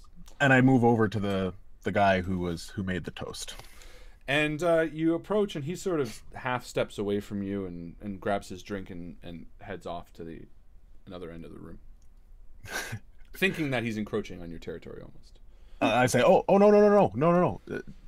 I wanted to talk with you if that's all right. Yeah, of course. Yeah, come on over, grab a seat. No, I'm okay. I've been sitting for the... Can I get you a drink? No, and he's holding a beer. No, I'm good right now. I don't recognize you. I'm from this town and just wanted to introduce myself. My name's George. Give me a charm roll. All right. Get that bow tie out. That's how I do. Reset one, throw that. Ooh, that's a fail. And he kind of looks you up and down. George Whitman? That's right, yeah. No, I think we're good here. And he walks away. Can I try to push it? With sure. Something? Well, he's already said his piece. So yeah. Okay. Fair enough. No, he walks away. And he goes, sits in sort of a crowd of other people. He sits near Mrs. Lawrence and what you would guess is the family. And back to Marie. Sitting across from Paul. Okay. Yeah, so well, Paul, I really I thank you for your time, and it's been lovely catching up with you. I hope you and your family are well. If you excuse me, and she kind of gestures to the fact that that Tam and George have left. Okay. No, that's all right. Look, if you're, looking for someone to show you around, I'm not. Well, I mean, I could show you around. I mean, you haven't been here in, 25 years? Yeah, something like that. Yeah. Can I try to perceive what his intent is with that? Sure. Some way? Psychology, I guess? Sure. I have a 40. Uh-huh. Yeah, you can't quite tell.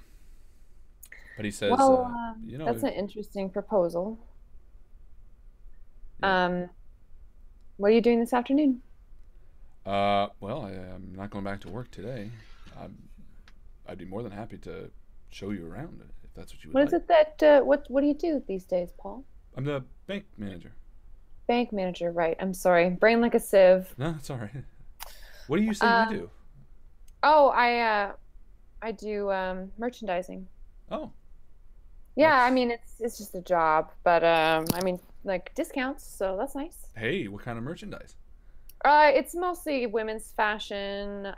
Sometimes I do, depending on the season. Christmas is always like very busy, so mostly just the women's fashion then. But sometimes I get into, window displays. Arkham's got quite a bustling commercial hub. So. Oh, we trade with them all the time. The inside channels, as it were. Yeah. I'm sorry. I just wanted to go and give my condolences. No, of course. I should go say hi to JR, and he Do you stands have up. a card? Oh yeah, and he reaches in his pocket, and it's Paul Henley, General Manager, First National Bank, and it's the address across the road. Thanks so much. I'll call you. Please do. And he excuses himself and heads over to JR. Tam, you gave a general spot hidden to see if you recognize anybody, and what did you roll? I rolled a 58, which was success. I wanted to look to see if anyone was like, kind of like they just kind of showed up more than anything. Like they, I don't know, don't have the right, not funeral crashed, or someone that just I don't recognize from the town. I mean, I'm talking to the mayor right now, but I just wanted to have that once over on my way, I guess. It's tough to tell because a lot of the people do seem like they're from out of town.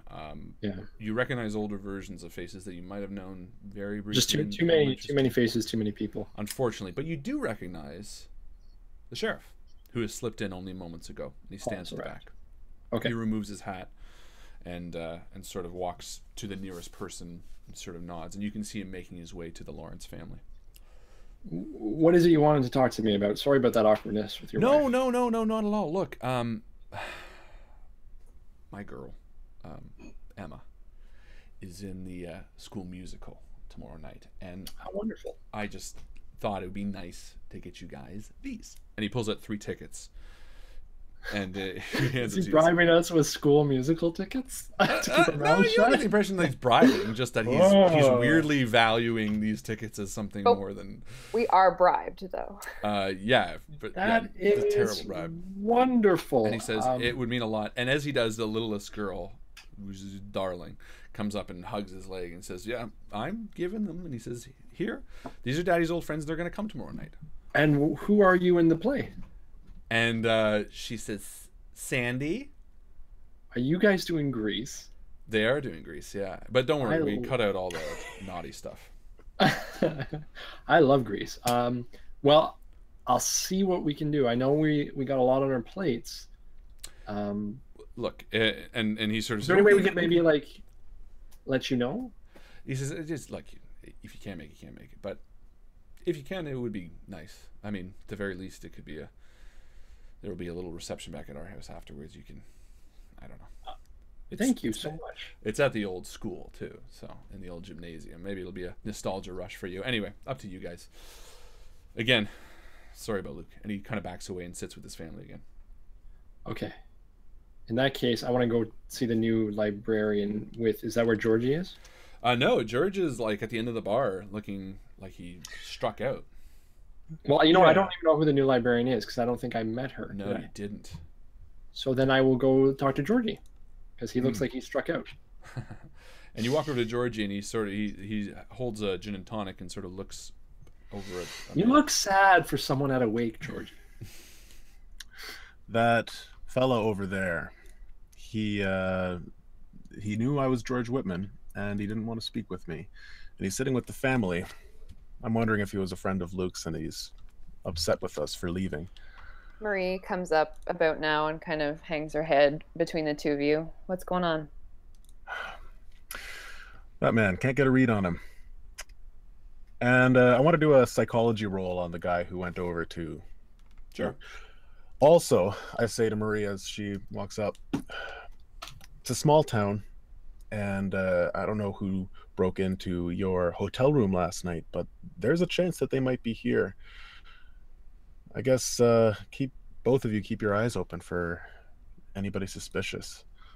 I don't know if they'll be as obvious as staring right at Marie. There's a girl holding the bundles of stuff.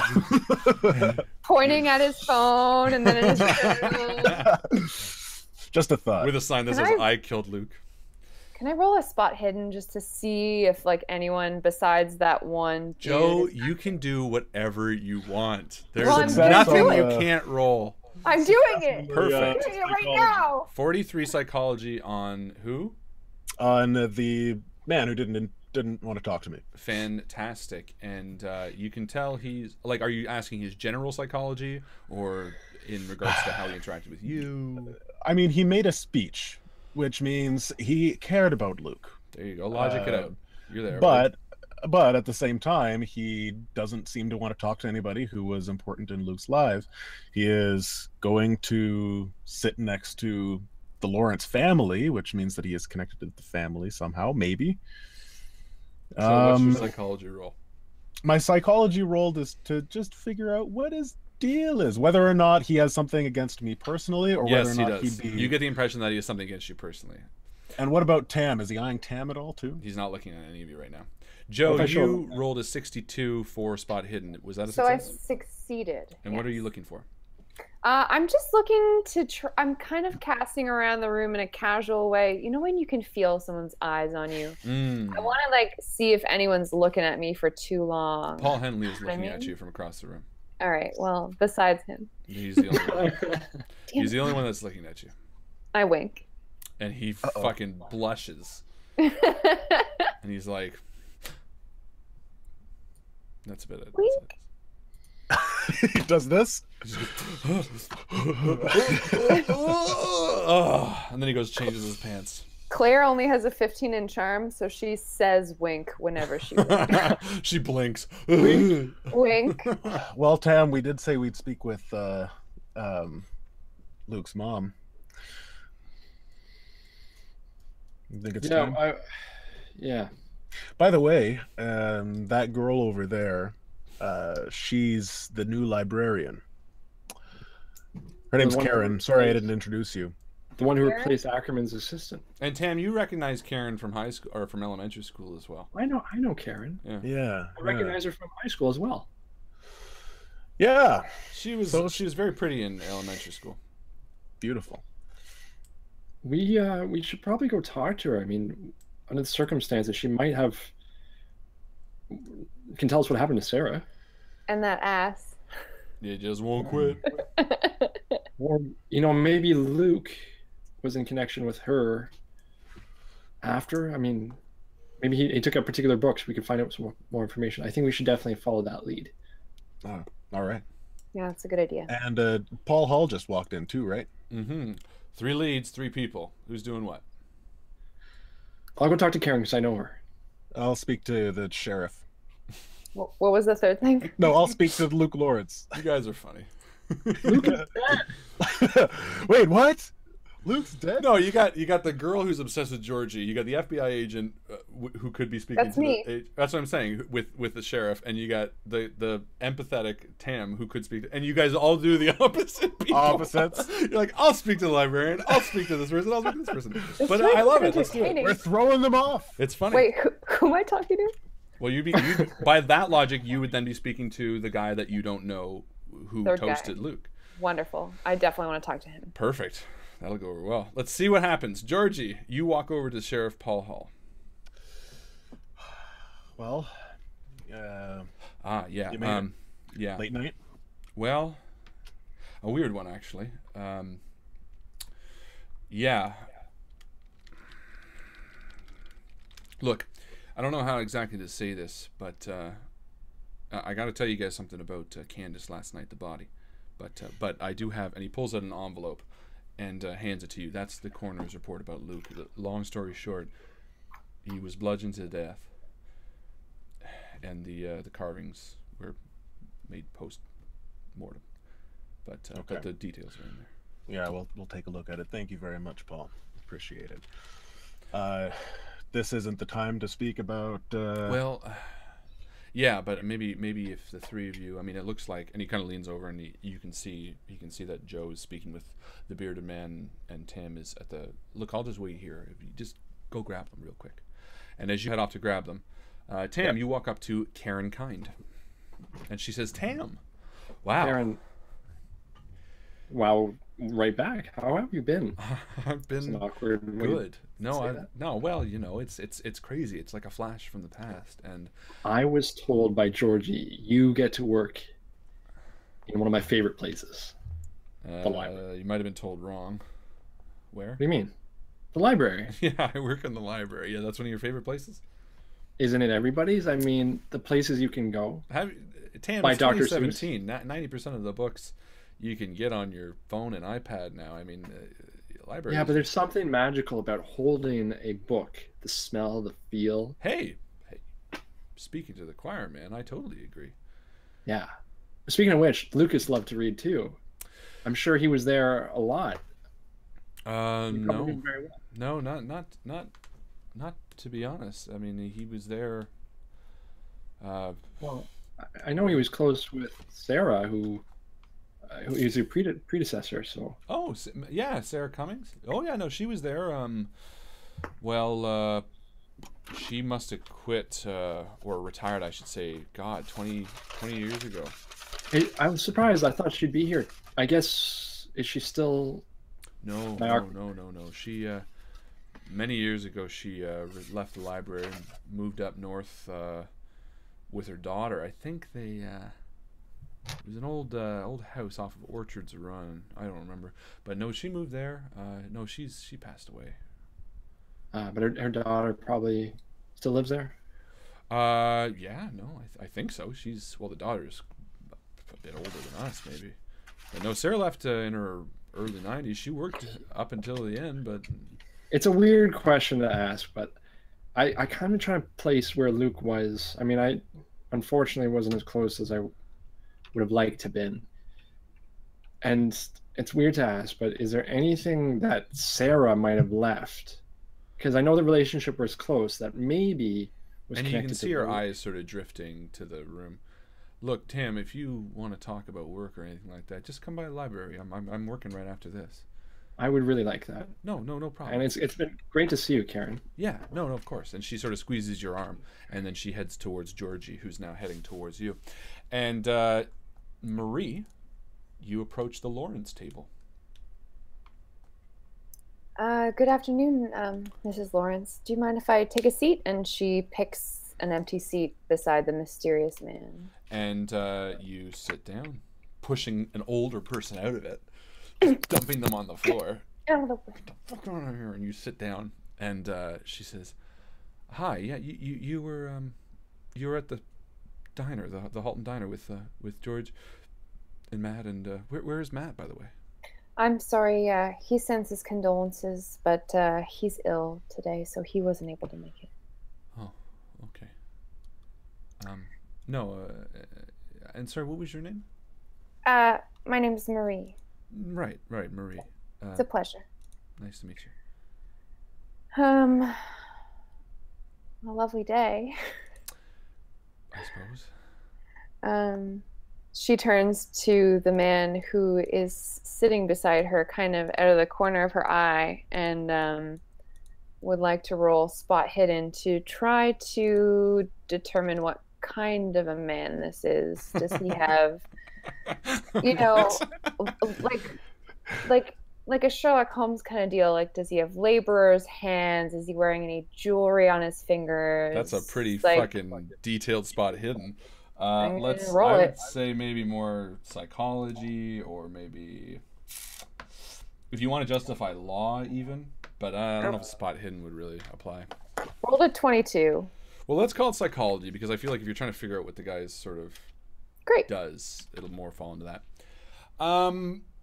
So yeah, I mean he's got well worked hands, but not calloused over for years. Just seems like he does scut work. Again, he's got tired eyes, sort of deep and sad. He has a disheveled beard, and his suit seems a bit too big for him, and his eyes dart relatively quickly. Is it clean? Is his suit clean? No, it's not. It doesn't smell like shit. Right, but you know, like how some people who don't like paying for dry cleaning all the time, they'll just wear a suit and then like hang it up and then Yes. take it off. Very Yeah. much that. It's a man who doesn't wear a suit very often, you can tell. Right. She turns to him then more obviously and says, "Oh, hello. I'm Marie Schultz," and holds out her hand. And he shakes it. It says, Logan Carras. And Logan. as he does, Miss Lawrence sort of just softly puts a hand on him and sort of swipes it away and goes back to her drink. Sort of in a lovingly way, like, Logan. It's nice to meet you, Logan. Do you live around here? Well, yeah, right now I do. Right now? I'm sorry. Did you just move here, or? No, I'm just staying with, I was staying with Luke, so, for a while. Oh, I'm sorry to hear that. Were you close? Yeah, and he was my brother. Oh. I'm sorry. Is Luke's last name Carras? No. Interesting. Do they look similar? A little bit. Oh, I'm so sorry. I knew Luke when he was young, but it's been so long. I didn't know that he had a brother. No, it was our dad remarried. And he sort of turns away from his not mother. Sort of says, no, my dad was Gregory Lawrence, same as dad as Luke. But I see. no, dad. Yeah. I'm sorry. Were you about the same age? No. I'm about 15 years younger than. Oh, I'm sorry. I mean, can't see the nose for the face. That's a saying. I'm sorry. Just everyone processes grief in their own way. No, I completely understand. Well, so you gonna be in town for a little while yet, or? Yeah, most likely. Yeah, I've been working here for. Nice to see new faces around this place. I don't know. Growing up here is kind of a drag.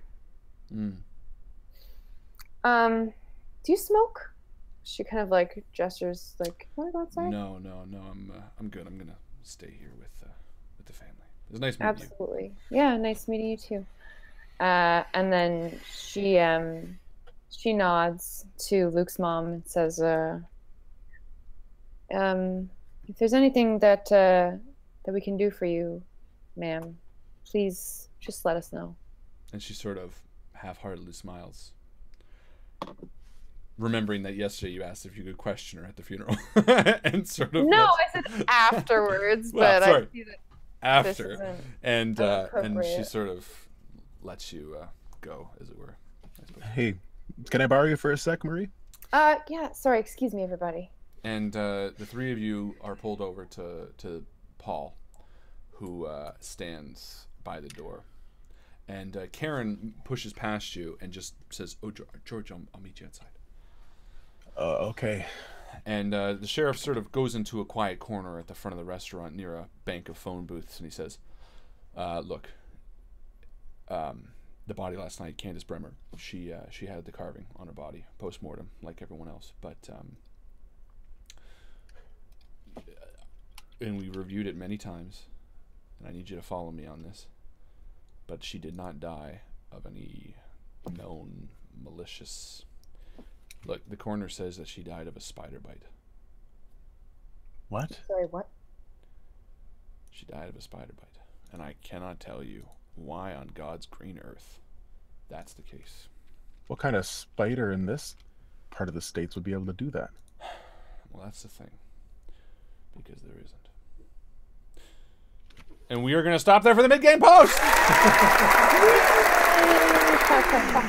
All right. Clap, clap, clap, clap, clap. Ladies and gentlemen, welcome to the middle of the film.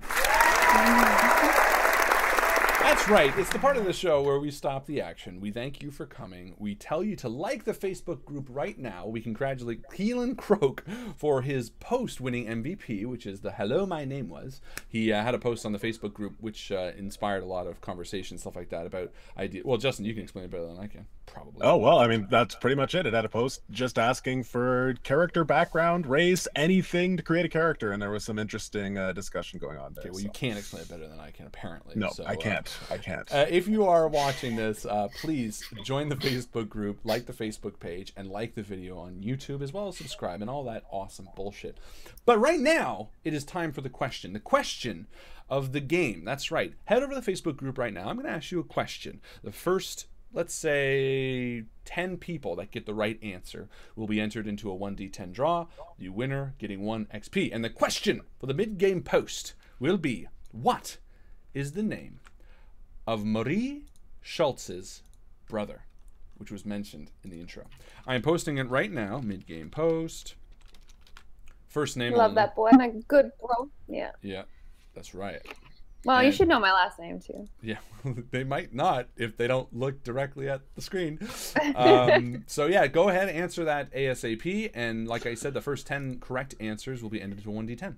In the meantime, you make sure you go and like that little video. And how are you guys liking the game so far? Yeah, fantastic. I miss Michael. I miss Michael too. I miss Michael. And Michael is not feeling very well, obviously. But it also fits with his character to not be able to handle the stress of Luke's funeral. So we decided to move on without him. However, he should, and hopefully we'll be back next week. So He's for once, really been on the ball for like figuring shit out. Like when we played the last game, what was the He last game? rooted Claire out, No, not Yeah. just Grimm. did. What was the one we just played? the Call of Cthulhu. which is Mark. Yeah, Yeah. like he was on the ball. So I feel like we're gonna miss things more than just missing him. He most definitely was on the ball. He did very, very good. So you've already missed so much. Just kidding. Say So many that, people to talk to. Harlan. That's good. No, you're doing great. But yeah, so hopefully everyone watching is enjoying it. If you have questions and you want to know the killer, just ask me. I'll tell you. This goes for these guys too, because obviously they can just ask. Who's the killer? It's. Yeah. Okay, so we have a few answers. Rin, Zia, John, Godpool, Mike. John didn't really do one. He just did the answers. That's 1, 2, 3, 4, 5. We'll give it to Mike. And I'm guessing we're not going to get up to 10, so we're going to do 6 for sake of time. This is already 10 o'clock by the time we get the mid-game post. So, let's see what we can do. Once another person answers the question, we just need a 6, ladies and gentlemen. It's like the pledge drive, PBS style. We are so close to reaching our goal. Please add another Steven name to the list. You can be added for your chance to win. One more person to One say more the person. word Steven. Look, we don't like doing these either, okay? We hate stopping your programming. Hello? Yes? Hello? Yeah, we have a call, yes? Is it Steven? It is Steven! It is Steven! Let's answer Steven! That's 6. Okay, let's add it to the video. We're gonna roll right now. 2! That means the correct winner is going to be Zia Abraham. Congrats, darling, for winning the mid-game post. You have earned my respect forevermore, and are a fantastic human being in all circles of life. Also, welcome to Zachary, who just joined the Facebook group. Hey, Zachary. Please, I know welcome. Zachary. He's a swell person. Zach Attack. I don't believe you. Do you actually know him?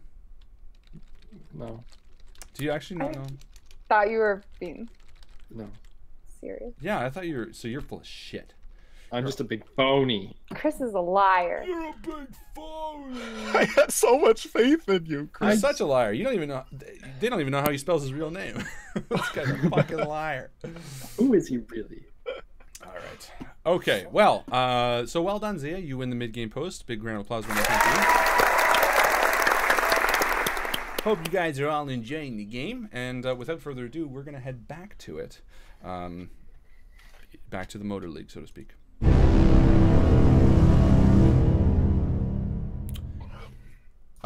Sheriff Paul Hall sort of nods to each of you.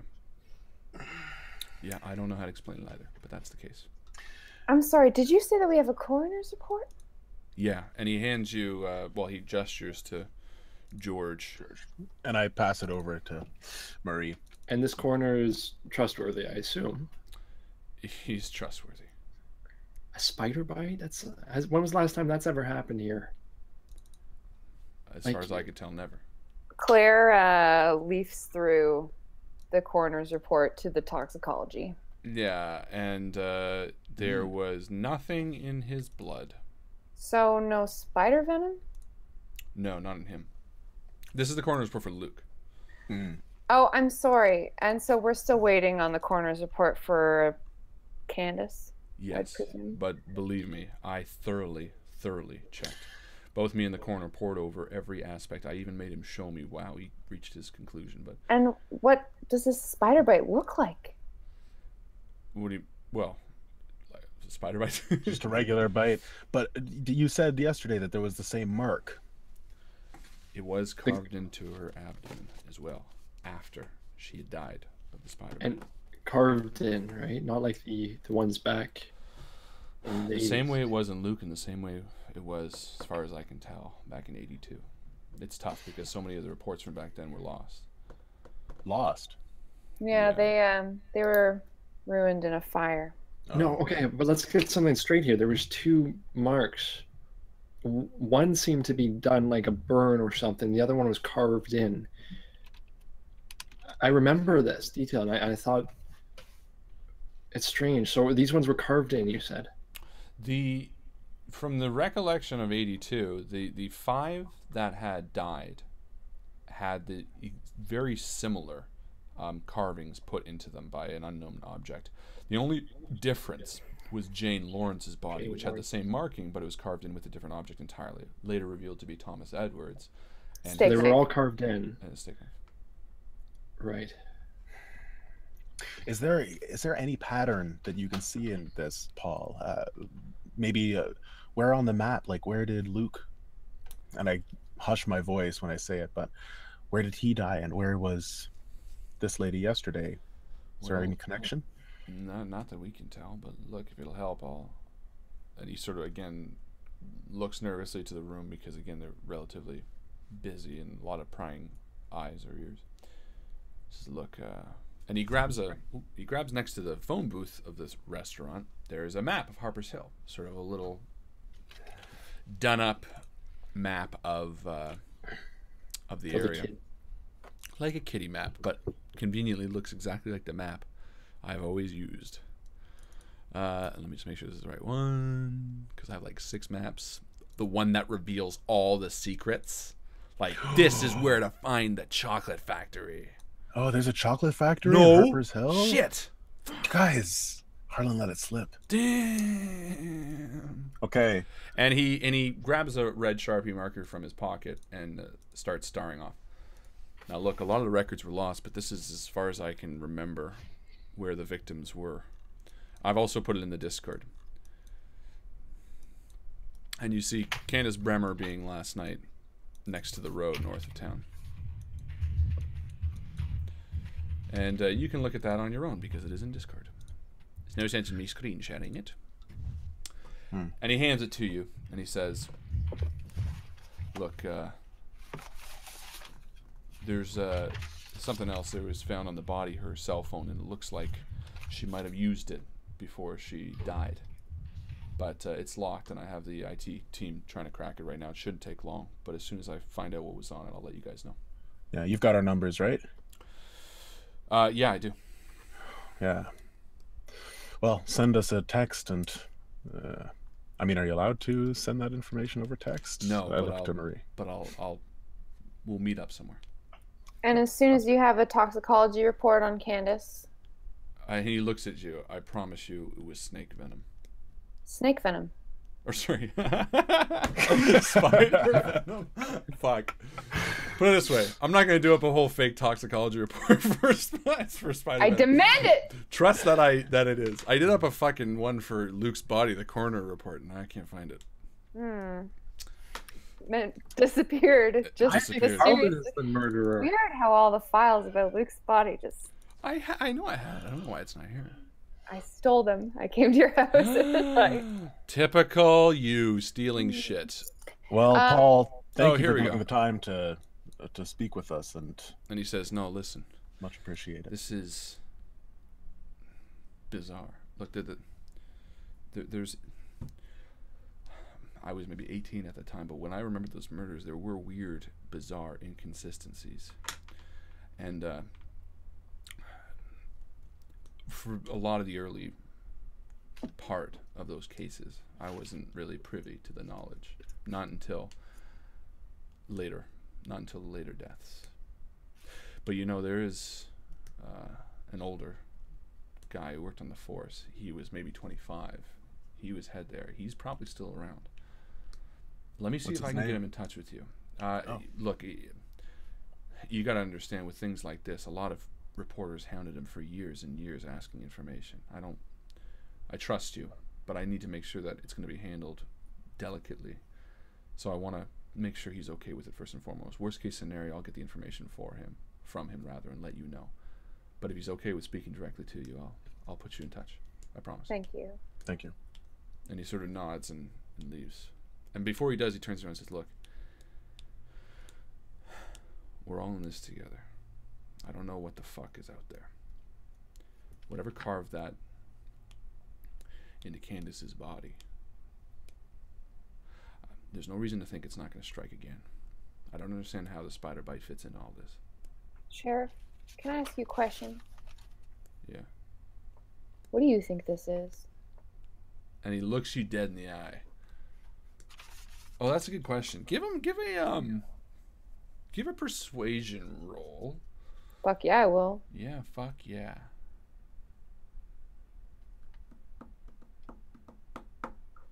$53. That is a success. But how successful? Just regular. Just regular one. And he looks you dead in the eye. His hat still off of his head, and he sort of strokes his thin gray hair off the mostly bald top and puts his hat back on. If I were to make a guess right now what I think this is,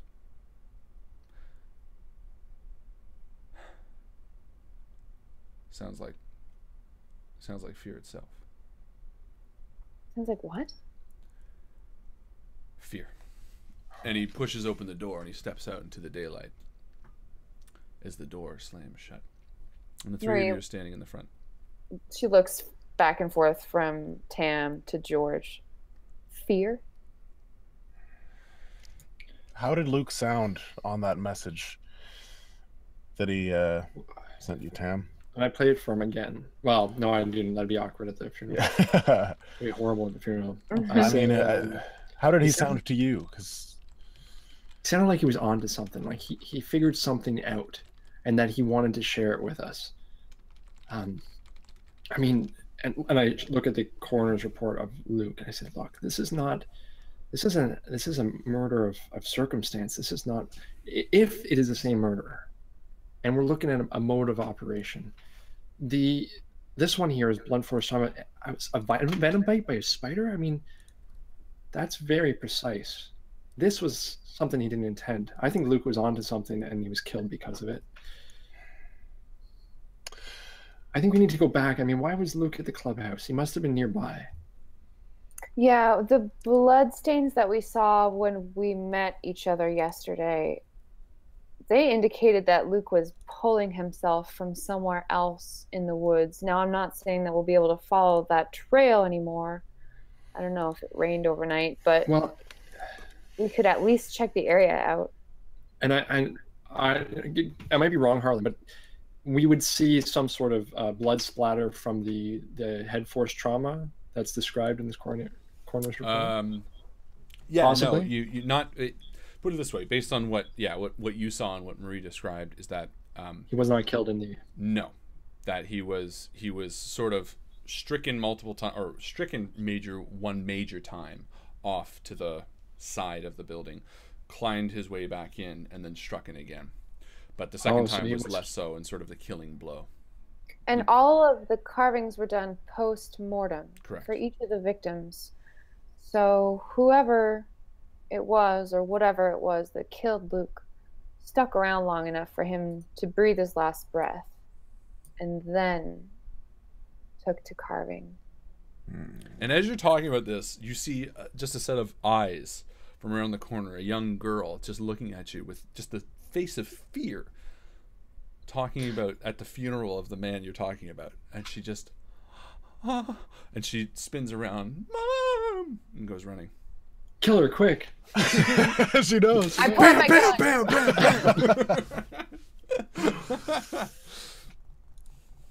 Okay. We should probably get out of here. Yeah. I thought that we were already outside. No, now you're outside, and Karen walks up to you, George, and says,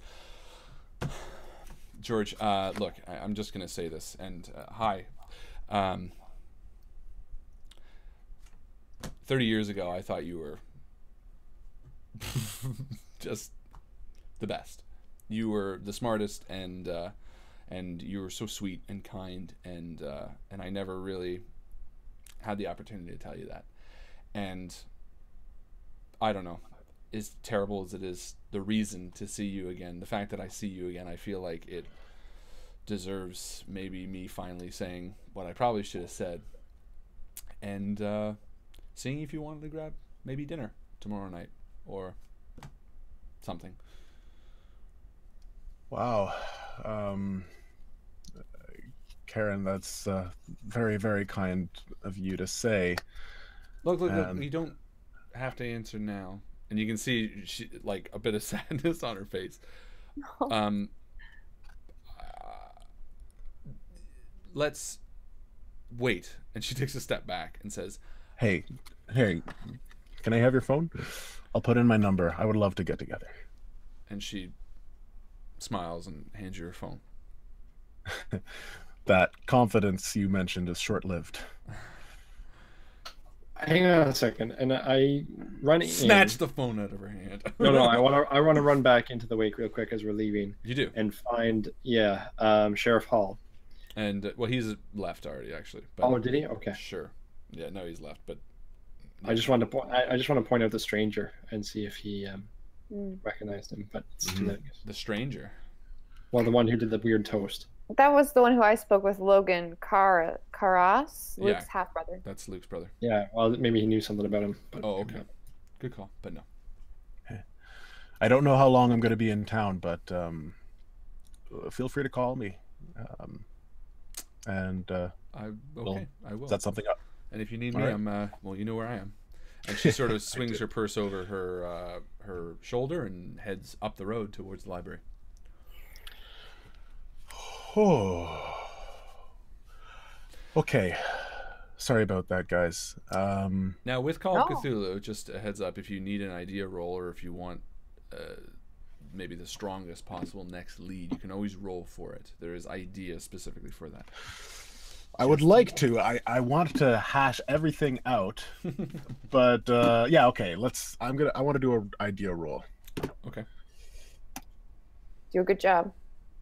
I succeeded. You fucked it. Oh, okay. There are a few locations that you sort of, and I mean, maybe for reasons why, but when you arrived in Harper's Hill yesterday, you didn't check out Luke's apartment, and you assume that the cops would have.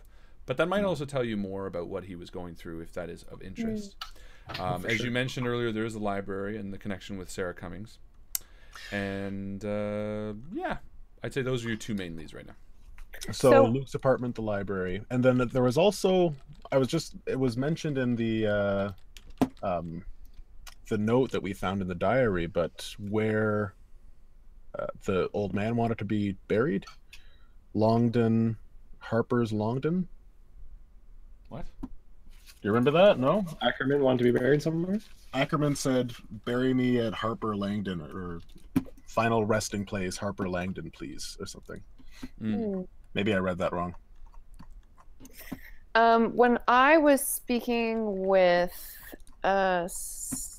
Paul Henley, he mentioned that he lived at the Stonehill place for a little while, but has been at his parents' house also. Inverse. He started at his parents' and he's been living at the apartment lately. Wonderful. So I would say let's go to the Stonehill place. The muted masses agree silently. The Stonehill place. Sorry, can you say what that was again, Marie? Stonehill place. I'm sorry. I was speaking with. Let me just look at my notepad here. Paul Henley said he was familiar with Luke for about the last 10 years. That he had been living with his parents, and then later and more recently was living in the Stonehill place. Does that ring a bell for any of you? Does it? I don't know. Stonehill Avenue. It was on the coroner's report. 12 Stonehill Avenue, apartment 12, double 12s. What? Bad luck. There are no coincidences. There are no coinkydinks. Okay, so You Let's know, do it. actually, it's a relatively short walk from where you are. Everything in downtown Harper's Hill is pretty close together. Murray wants to drive. She can do whatever the fuck she wants. But regardless, you arrive in front of Luke's apartment at 12 Stonehill Avenue. And it's a fairly small complex, a flat building with a series of maybe 12 apartments. And you enter. It's a faceless apartment, and walking the short white hallway, you arrive in front of number 12. You feel a bit of sadness having never visited him. Is the door open? It is not. Do I know where he hides his key? Would you? Do you? Psychology check. I want to say like, No, I know. you don't. Unless He's you got it know, under you this don't know. rock that doesn't belong here. No. One of those fake key rocks. There's But- just a rock in the hallway. It looks it looks pickable. Do either of you guys know how to pick locks? Would that be locksmith? Yes.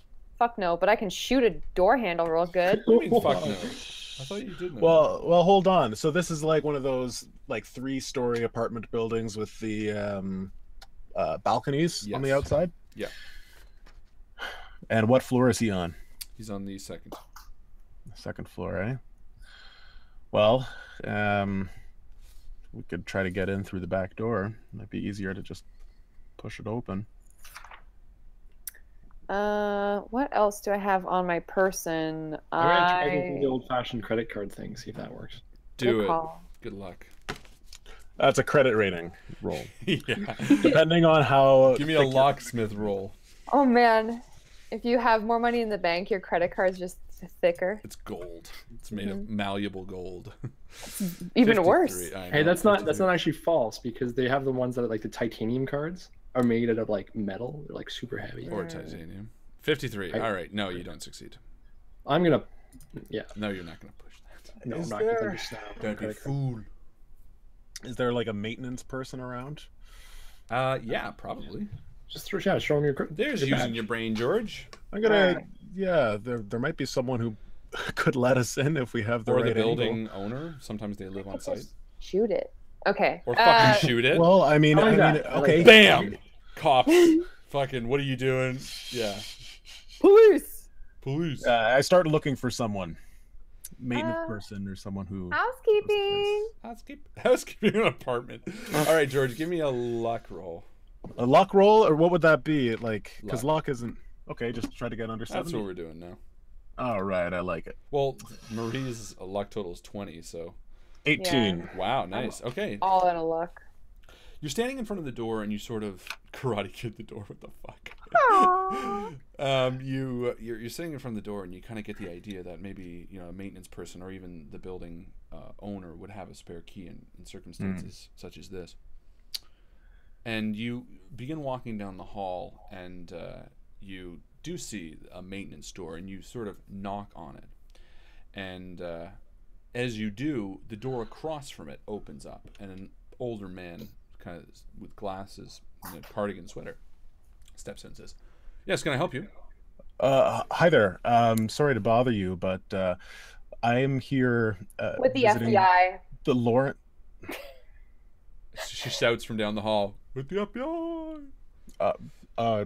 I'm with the Lawrence family, and you know about the gentleman who was living in room 12.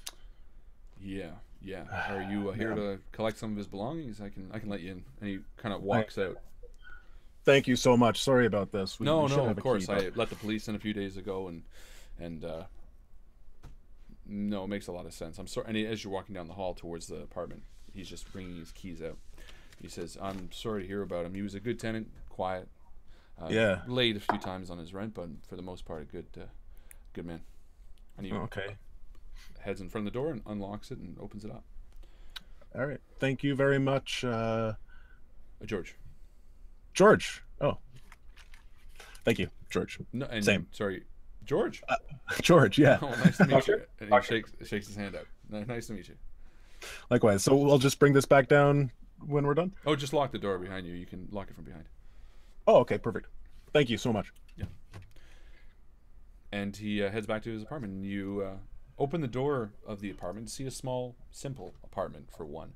The whitewashed walls and pictureless entryway paint a portrait you never hoped to see of Luke. It's a lonely, sad one. You enter the short front hallway to see the kitchen to your right, dishes in the sink, a living room directly before you with a couch and a TV, and a short hallway to your left leading to the bathroom and what you presume is the bedroom. Okay, well, here we go. I feel bad for leaving, Tam. I mean, look at this place. I don't think he was very happy in the end. And I think back to the promise I made to leave the town in the first place. And I remind myself that it's just a delusion. That didn't happen. Why did you leave? Why don't say that out loud? Oh, you said that? She susses out. Well, Georgie did say that he regrets Yeah, leaving. that's what I was referring to. I get you. We had to leave. It wasn't the same. It wasn't the same place Harper's Hill. Your parents decided it wasn't safe, or? My parents, it was my idea at first, but my parents understood that that I needed to get out. And Georgie, you're right. Yeah, I feel bad for leaving too, but I don't think it was going to be the same Harper's Hill if we did stay. No, sometimes you have to leave your memories behind. They can haunt you. And I step into the bedroom, hearing them talk down the hall, and I ask a question to the guy and then fuck off down the hall. I feel bad for leaving, don't you, Tam? Well, she kind of took over the conversation and fucking Marie just pounced all over the conversation. Sorry. No, you enter the bedroom and you see disheveled covers and a rather plain looking bedroom. Okay. I rolled a spot hidden, but I don't really see anything, I guess. No, you don't see. He has a computer. Oh, yeah? Yeah, like a laptop open. Surprised that the police wouldn't have taken this. They fuck off. I wait for Tam and Marie to do stuff. They trusted you so much that you would do a better job of it. Okay, and Tam and Marie, you guys are in the living room area. Yeah. What's any pictures on the walls? Any books on the shelf? No, there's no pictures on the wall, and he's lived here for a number of years. There's no real books or anything like that. There's a TV, and sort of the couch is a bit of a mess. Like I said, there's dishes in the sink. It's a relatively dirty apartment.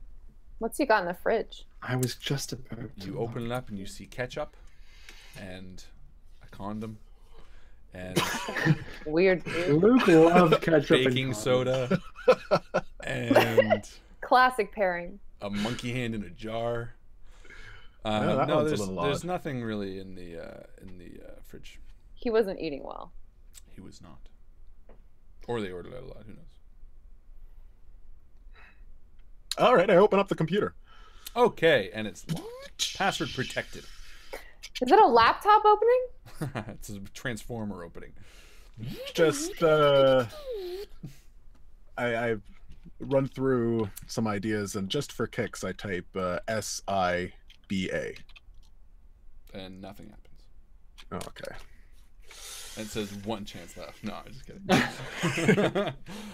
You guys are in the living room. What's the deal? I will do a. What am I going to look for? Well, we're looking for.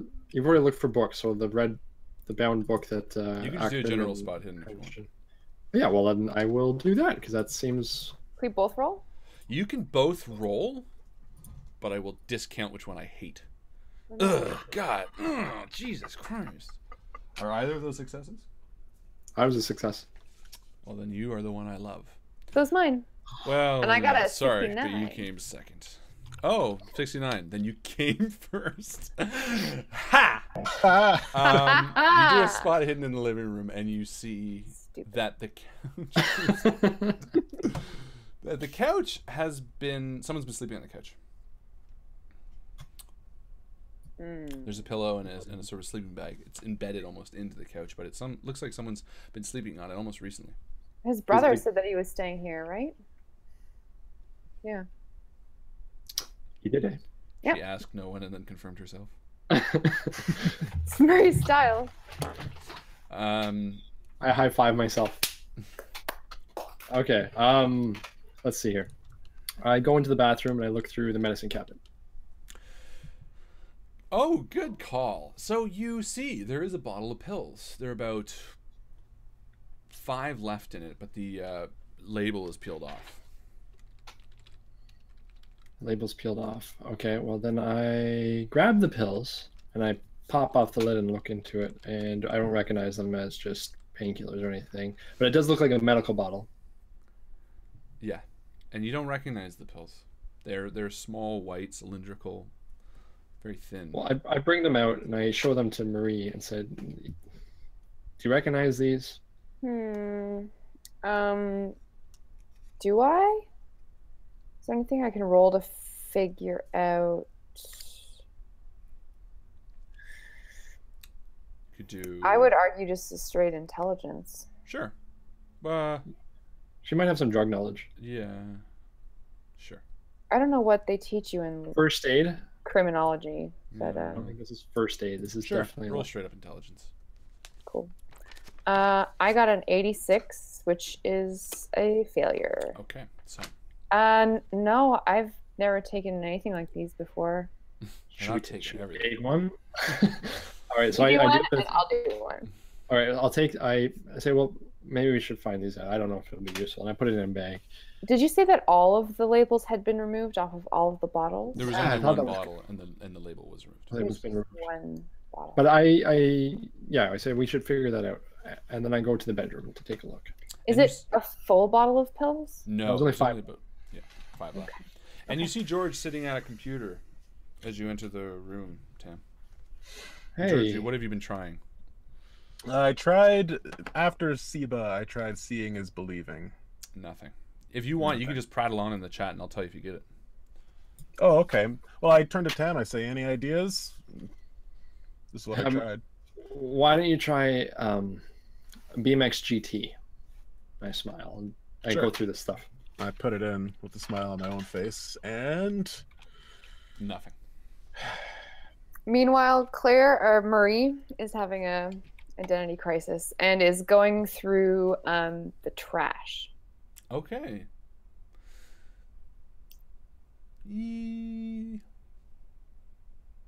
Yeah, let's say, okay, yeah, you do find something in the trash, something that stands out, something that seems, and the computer unlocks, by the way, and you can tell us how you do that in a second, but you go through the trash and you do see something, and you pull out sort of a soggy cover of what looks to be a magazine near the bottom.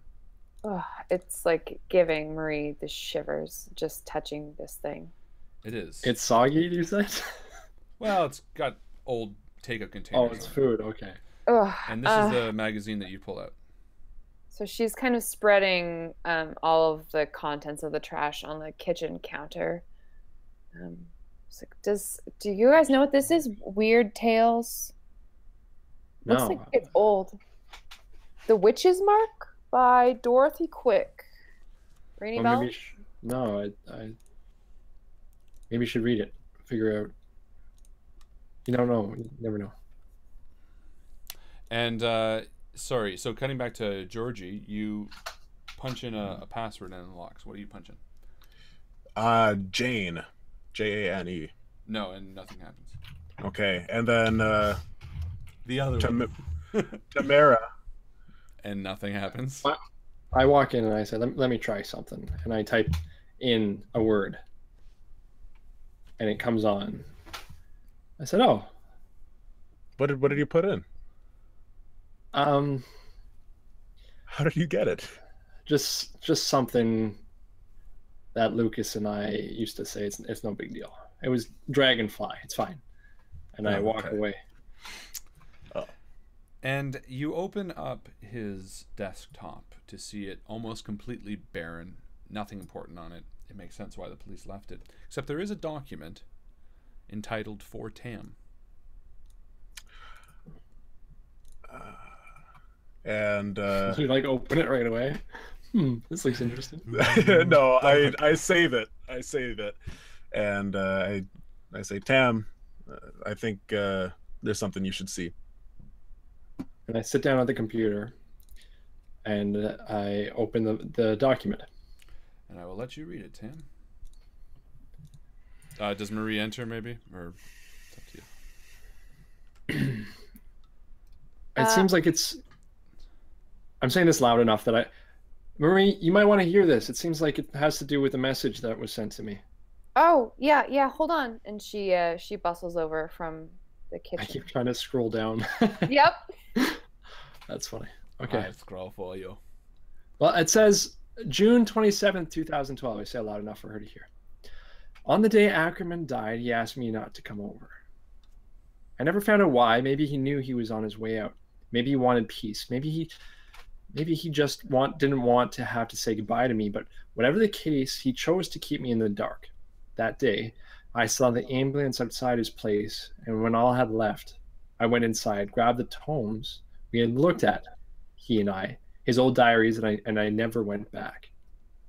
I tried searching for his last and current diary, the one starting in February of 82, but I couldn't see it.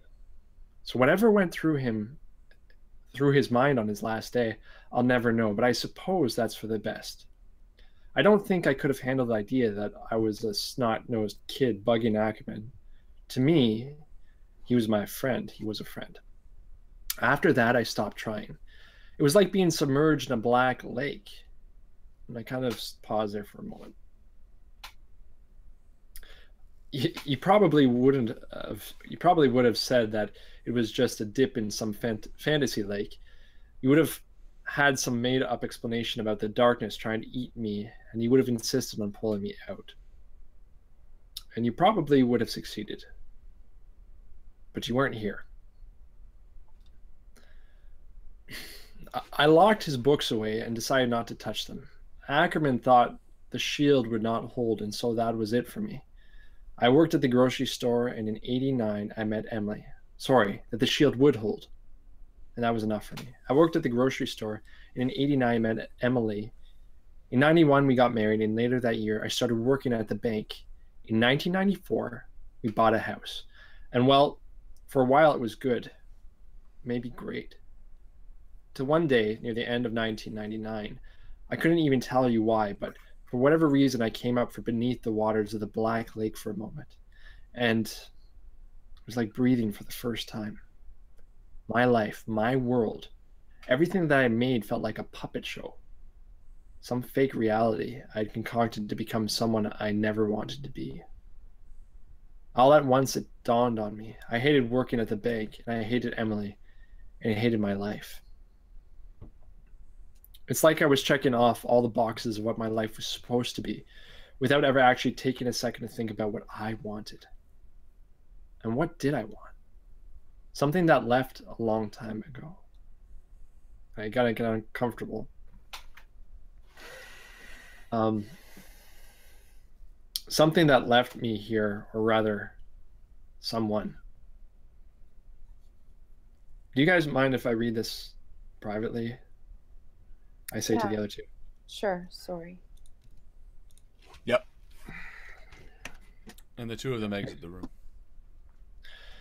That night on the riverbank, even though I wasn't there, I could see it so clearly, so vividly, as if I were there. For a long time, I felt that something had died in me that night. Call it innocence. Call it my loyalty, my friendship. Call it whatever you will, but I'm calling it me. It wasn't until much later, actually more like recently, that I realized that it wasn't that I died that night. I died when you left. I died when you all left, and I've been a shell ever since. After that, I pitied myself for a long while. Thought about all the ways I could kill myself and end it all, but I realized half of why I would be doing it was some sort of sick punishment to pain you, Georgie, and Matt. I wanted you all to come back to Harper's Hill, tears in your eyes, to attend my funeral. As much as I wanted that, as much as I wanted you to hurt, to feel the sadness and regret of giving up, I still love you. So I won't give up in any sense of the word. For the first time in over 30 years, I've decided to finish what Ackerman started. I've taken all his tomes out of storage, and I'm going to start poring over them, understanding what he and Sarah did all those years ago. Already I understand more. I'm already seeing the connections. The history of Harper's Hill, Harper's Langdon's murder. Harper Langdon's murder. You, of all people, would understand the anger of restless spirits. Or maybe it's me that understands it best. It's going to take time. These tomes are in another language, for fuck's sake. But I'm going to do it, Logan has agreed to help. And when it's ready, when I'm ready, set this right, I'm going to call you. I just hope you'll answer. I push the chair up. I stand up from the computer, take a big deep breath, and I say, Marie, Georgie, you might as well come in here and read this. And I allow them to finish the rest of it.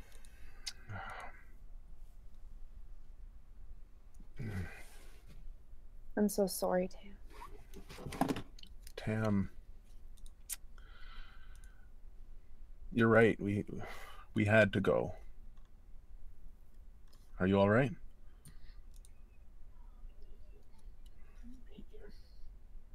He needed us. Yeah. But if we do what we came here to do, then maybe there's something that we can do to make it up to him.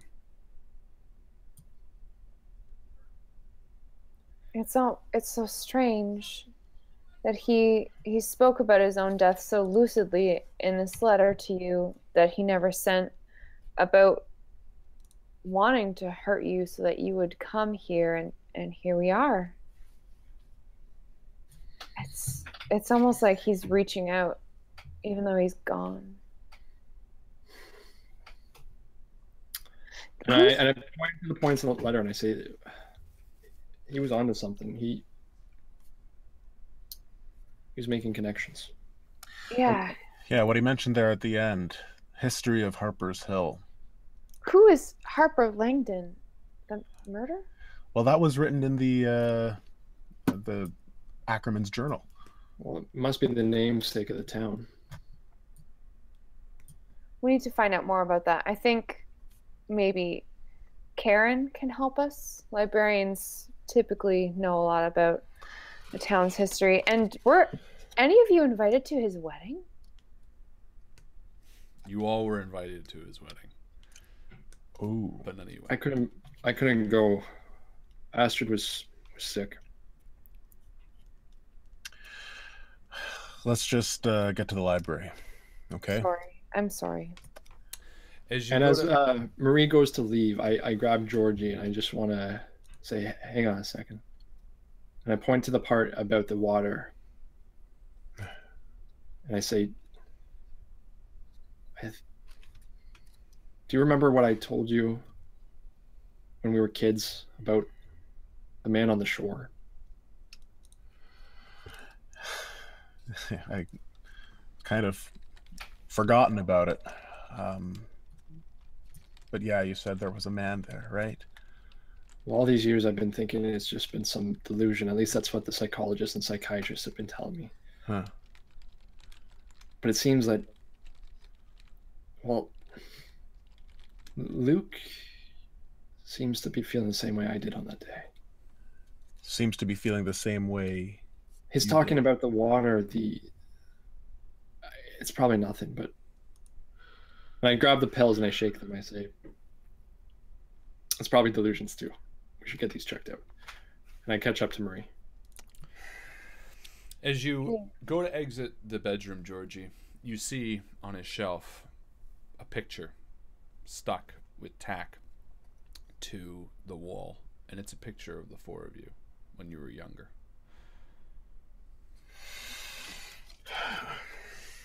It's stuck to the wall? Just taped to the wall.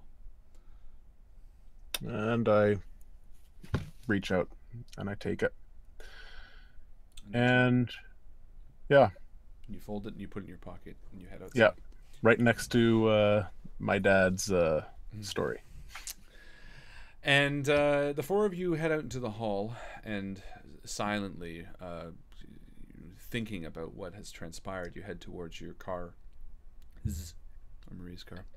Hey, funny thing, I say, and I pull out the tickets to the musical. I say, the mayor gave this to us. If I don't know if we'll see it, but I think it would mean the world to his daughter. I hand them each a ticket. It's a silly thing. I already made plans for tomorrow night. But yeah, I can make it. Sure, I can squeeze in both. Yeah, I mean, All the same, Mary. I think Maddie should go with us. I only have 3 tickets. I was gonna say, to be honest, kids make me a little bit uncomfortable.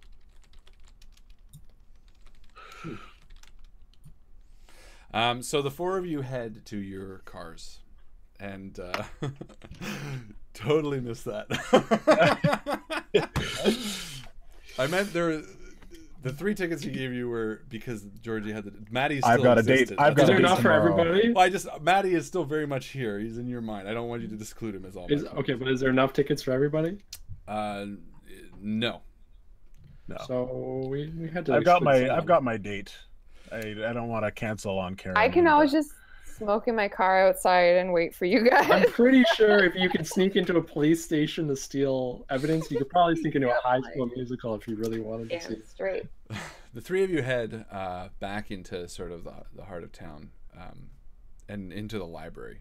And as you enter the library, it's sort of afternoon now, and you see Karen behind the desk at a computer. And she smiles at you, 3, as you enter, and she gestures to one of the tables near the front, and the 4 of you sit down to talk.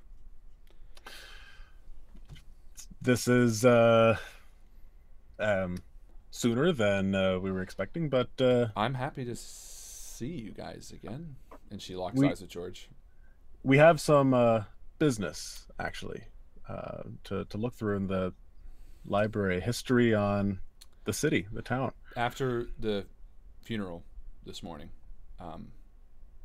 when Sheriff Paul Hall left, he asked me who I was waiting for, and I said George. He sort of said that you guys might be coming by and that he asked you to help out with Luke's murder. So I understand, and I'm more than happy to help in any way. Thank you, Karen. I'm glad we can trust you. First things first, I say, looking at the others. What do you know about the history of the town? Look, I can't tell you much about it, to be honest. It sounds a bit cliche, but it's shrouded in mystery for a large part of it.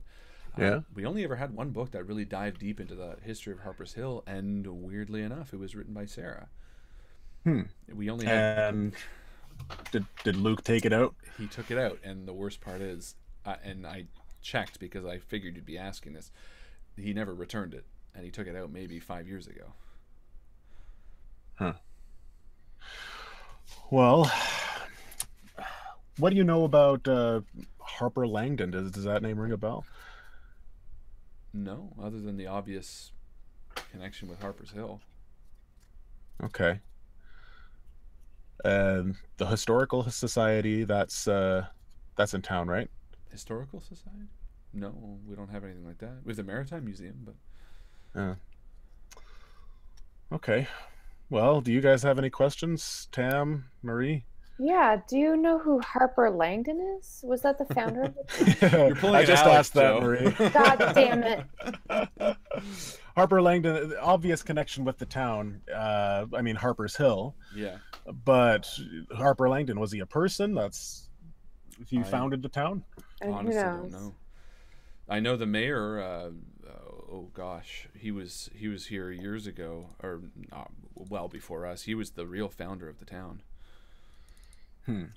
Crawford, I think was his name. Argus Crawford. That's it. Was there dates? Sorry, on the the thing from the Lucas's note to me, the dates that were on it. I want to see if there's dates that match some of his taking out books. And so I want to see. Well, I can do you have a tell record of what the books he took out? And he only took out the one book. Like I said, he wasn't here all that much. And what about Orchard's Run? You mentioned that Sarah's daughter might still live there. Is there a chance you could maybe have more precise address? Oh, no. I just know that when Sarah left, she moved up north with her daughter. Orchard's Run, I think they said it was a big place. They don't have a phone number or anything we could reach them at? You might be able to look them up in the phone book. Okay. Do you have any books on arachnids? Oh, spiders. Yeah, of course. Yeah. And I want to just take out any book that I think is relevant to read about. Sure, I'll collect a few for you if you'd like. Thank you. Is there anything else you guys need? Magazines, old magazines, and I gesture to Marie. We found a strange magazine with I don't know, looks like it's out of like the 70s or something. It says Weird Tales. And you slide The it Witch's across. Mark. I'm assuming you took it. She says, Weird Tales. I think we had a few copies of these, yeah. But I don't know what to tell you about it. Oh, okay, fair enough. Just trying to... Is the one we have complete, Harlan, or is it completely disheveled? It's just the cover. Do you have one that was called The Witch's Mark? I don't know. There were a few without covers. You might be able to find them. I think they're over there in the magazine section. That would be very helpful. Yeah. Yeah, it's a shot in the dark here, but do you have many books? I mean, I'm sure you go by another system by color coding, but do you have a red book with black binding? She just sort of laughs. I wouldn't even know where to start. One more thing while we have your ear. You ever met Luke's half brother, Logan? You ever been by here? Oh, no, I don't think so. No, I mean, I've seen him around town. He works a lot of odd jobs, sort of, for hire. He'll sweep the steps out front of businesses. Actually, at the fair tonight at the Hill, I think he's running one of the booths. Actually, he sort of does work like that. I'm sorry, I'm not really familiar with the fair. Oh, well, it's Halloween tonight, so only a few hours. They're going to be setting up shop up there. They have a maze with the hay bales and bobbing for apples, roast corn, and actually, I think they said this year they're going to be wheeling in a sort of a makeshift pop-up haunted house, which I think should be fun for the kids. Yeah, sounds great. Are you going to be there, Karen? I have no reason to be unless. Well, I mean, and I get up and I walk from the table. You strut. with her. I gesture for her to come aside.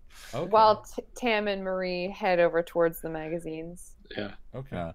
And I say, Karen, thank you so much for your help in all of this. And I'm sorry I was so awkward earlier. I wasn't sure how much I wanted to involve you in this, but now that you know, that's a relief to me. And I would love to get together tonight. Why wait till tomorrow if possible? Well, if you're in the fair, I might see you there. I can slip out a bit for tonight, I think, but I don't know. I kind of like the idea of maybe eating a meal together and talking. Okay. All right. Well, we'll save it for tomorrow. And... No. I think tonight would be nice as well. Okay. Maybe maybe a pre-date. A pre-date. Well, I mean, the fair's not going to be around tomorrow, so might as well. Okay. I'll meet you there. I'll meet you there. Right. How about, I don't know, when it gets dark, maybe 6 o'clock? Sounds good. 6 o'clock it is. Thanks, Karen. It's autumn, Chris. It gets dark early. Okay. I did some calculation. I saw you shaking your fucking head. He's right. You got there. And honestly, I did. I was trying to figure it out. And you begin searching through the magazines, and pretty quickly you find one without a cover with The Witch's Mark printed in bold letters at the top. And the three of you reconvene at the table with Karen, and she kind of points down and says, "Oh yeah, no, that would be the one that matches the cover. You can take it if you want." Thank you. Well, look, anything that's going to help. I don't know why that could help, but if it would. And as you throw it down, you notice that she kind of scoffs a bit. Oh God. What? What is it, Karen? Oh, nothing. Don't. It's not important. No, it's okay. You can tell us. Everybody's like, no, Karen. I don't care. Give me a roll. What, charm or? I don't know. I'm very She's like, it's persuasive. okay. It's okay, Karen. You can tell us. Yeah, give me Or yeah, persuade her, Marie. Yeah. Marie, You know what? the Let me baguettes. tell you all the reasons that you should tell us what you're thinking. Number 1. 55. Nice. Yeah. 55? All right. So what do you say to her? No, I mean, is it that you don't think books like this belong in a library? Because I know for one that No. introduce a lot of kids to reading with and this. she slides it over. She says, no, this. And she points at the table. And in the table is a carving. It says, Tom was here. And she goes, this Graffiti? carvings, they're all over. You know, I got to say that the tree has it the worst. You know, Chester, the mayor, idiot that he is, he actually wanted me to draw up a list of all 23 initials of the people who carved their names in the tree and to track them down in hopes of restitution for the sign that he had to pay for with the town's money. That's That insane. guy. He's ridiculous. He made me make up a list. Do you have the list? Just out of curiosity. And she sort of looks at you. No reason. All right, Marie. No reason. Okay. Yeah, I could get it if you. Yeah, and she heads over to her computer. And We all lean back on our chairs to watch her leave. boom, boom, boom, boom, boom, boom. And she walks behind her desk and she clicks for a second and prints something up and comes back after a few seconds after grabbing something off the printer and says, yeah, okay, here you go. And she hands you a list of initials. Anyone you're looking for in particular, Tam? That is. For I some just think reason it's a not nice showing up. souvenir. I love that tree. Sorry, whose initials are carved into the table? No, it says Tom was here. It just Oh, Tom was sparked. sort Wait a of. minute. Okay, so I look at the initials. And How many are there? I will tell you in a second. She said 23. 23. Ooh. Okay. And here, there we go. I've attached it in the thing. And here is the list. I will screen share it. I look for JL.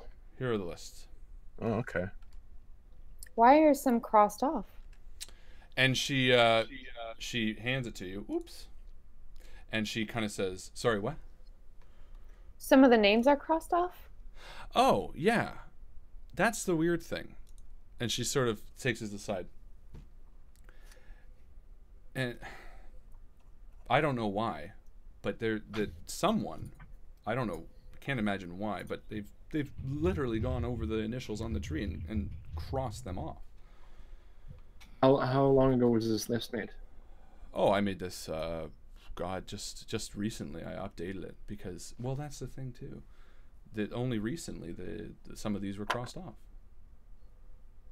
Actually, the one was only crossed off this morning. Which one was that? And she opens the list again and she points her finger at CB. Oh, no shit. Okay, who else is on this list? I say, starting to get frantic. And she says, I don't know. They're all just initials. Initials. Do you know who else could be in the town that has these? It's a small town. George. Seriously, okay, we need a phone book. We need a phone book for the town with, Okay. yeah, just names in it. Thank you. I look at George and I say, slow down. Okay. All right. But yeah, phone book. Do you have one here? Yeah, okay. And she walks over and she hands you a phone book. And she says, good luck. Thank you. And she says, look, if you guys need me, just let me know. And she walks back to the computer. No way. Are you reading this too, Tam? Yeah. I mean, all the names are there. Now I try to go through my mind. I'm looking for Jane is not there. Jane Lawrence. JL. Is it there? No, I don't see it. It wouldn't be there. Jane wasn't murdered by the same person. That's right. Oh, that's right. But my sister, SS. Sarah Schultz. Where's she? She's not there either? No, she's there. SS. She was crossed out. What's Mitchell's last name? JR's last name. She's probably not JR anymore. What's Maddie's last name? Michaels. Okay, so where does JR come? Probably from her middle initial. Okay. I'm sorry, why are we curious about JR? No reason. I'm just making sure the people we know are on this list. That's why I got the phone book. And the phone book itself, I want to take some time and just go through and see what names connect. Is it feasible? No. That there might be some matches? You can try, but it's only going to be based on your own knowledge. There'd be like 5 or 6. Yeah, but like you dismiss them pretty quickly. I mean, this is hours and hours of work. Okay. So yeah, who do we know? Paul PH.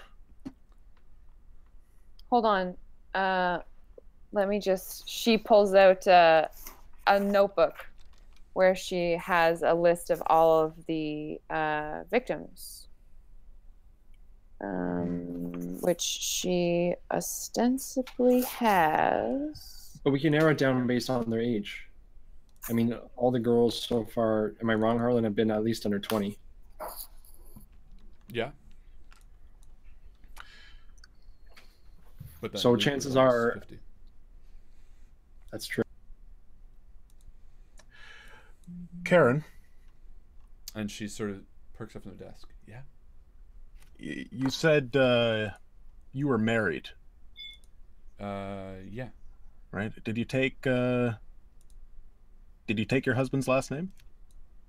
Oh, I did, but I'm back to Karen Kind now. You're back to Karen Kind. Okay. You never wrote on this tree, eh? No. As a kid? Okay. She blushes. Well, I see that K there. I don't know. And she kind of says, George, and she walks over from behind the desk and says, no. Okay. You didn't have to walk out from behind the desk to say that. She wants all attention on her ass when she turns around. Oh, that's why she doesn't. Ah, such a blessing. What about the mayor? Hodson? Chester? Chester Hodson? Hodson? Yeah, I don't see it there. No, I don't either. And you said he was the one who erected a sign about the tree? He put the sign up. I mean, okay, so are we able to rule out that this is, or not rule out, we can assume that all of the people who've been crossed out are the people who've died, right? Looks like that. It seems that way. I think this is going to go to Paul with. I mean, we should get surveillance on the tree, or maybe there already is. It's by the school. It's on the way to the school. Because this would tell us who would potentially be next. And something was crossed off as early as this morning? Someone's still in town. CB was crossed off this morning. This morning, we were all at the funeral. What time, Karen, what time did they notice that it was crossed off? Oh, no, on my way home from the funeral, I stopped by the tree, just out of curiosity, really. I wanted to see the fair being set up. And I noticed that another initial was crossed off.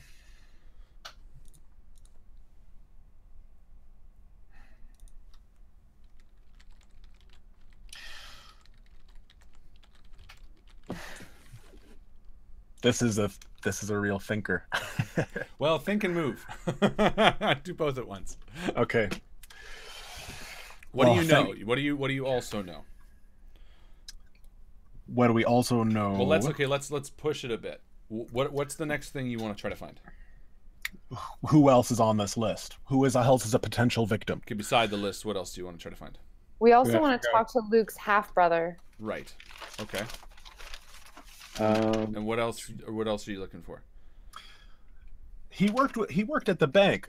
Did Paul say anything about Luke working at the bank? He did. Okay. We can I thought it was just a debt. Okay. We have a name who's a murdered girl. We could find out more information about her. We could do a little, sleuthing around her apartment or house or whatever it is. Well, what else are you looking for, though? We're looking for who broke in and stole the goods. We're looking for the tomes. Right. So based on that, what are your assumptions so far? Who do you think might have stolen? Well, okay. The brother, he has an obvious connection to Luke. Someone who had to go to the school and the tree are right next to each other. The tree's across the street from the school, yeah. So I mean, sorry, no, it's not. No, nowhere near the school. Sorry, no. The tree is behind the police station. You stopped to the tree on the way to the school. Often, yeah. I mean, out of anybody here who would have had a motive to get Luke's belongings, I would imagine it's Logan. I mean, that's maybe a leap. Mayor has also put that, let's put a sign up to stop the. It's a weird coincidence. It's a random tree. It's weird. I would say probably that whoever rooted through Marie's room is also in some way, if not responsible, at least involved with the murder. Because it's the easiest way to cover up evidence. As they're doing this, I want to go through the Witch's Mark, the book. Okay. I'm just doing a search spot hidden or. Yes, and you do spot hidden, and there is some information there.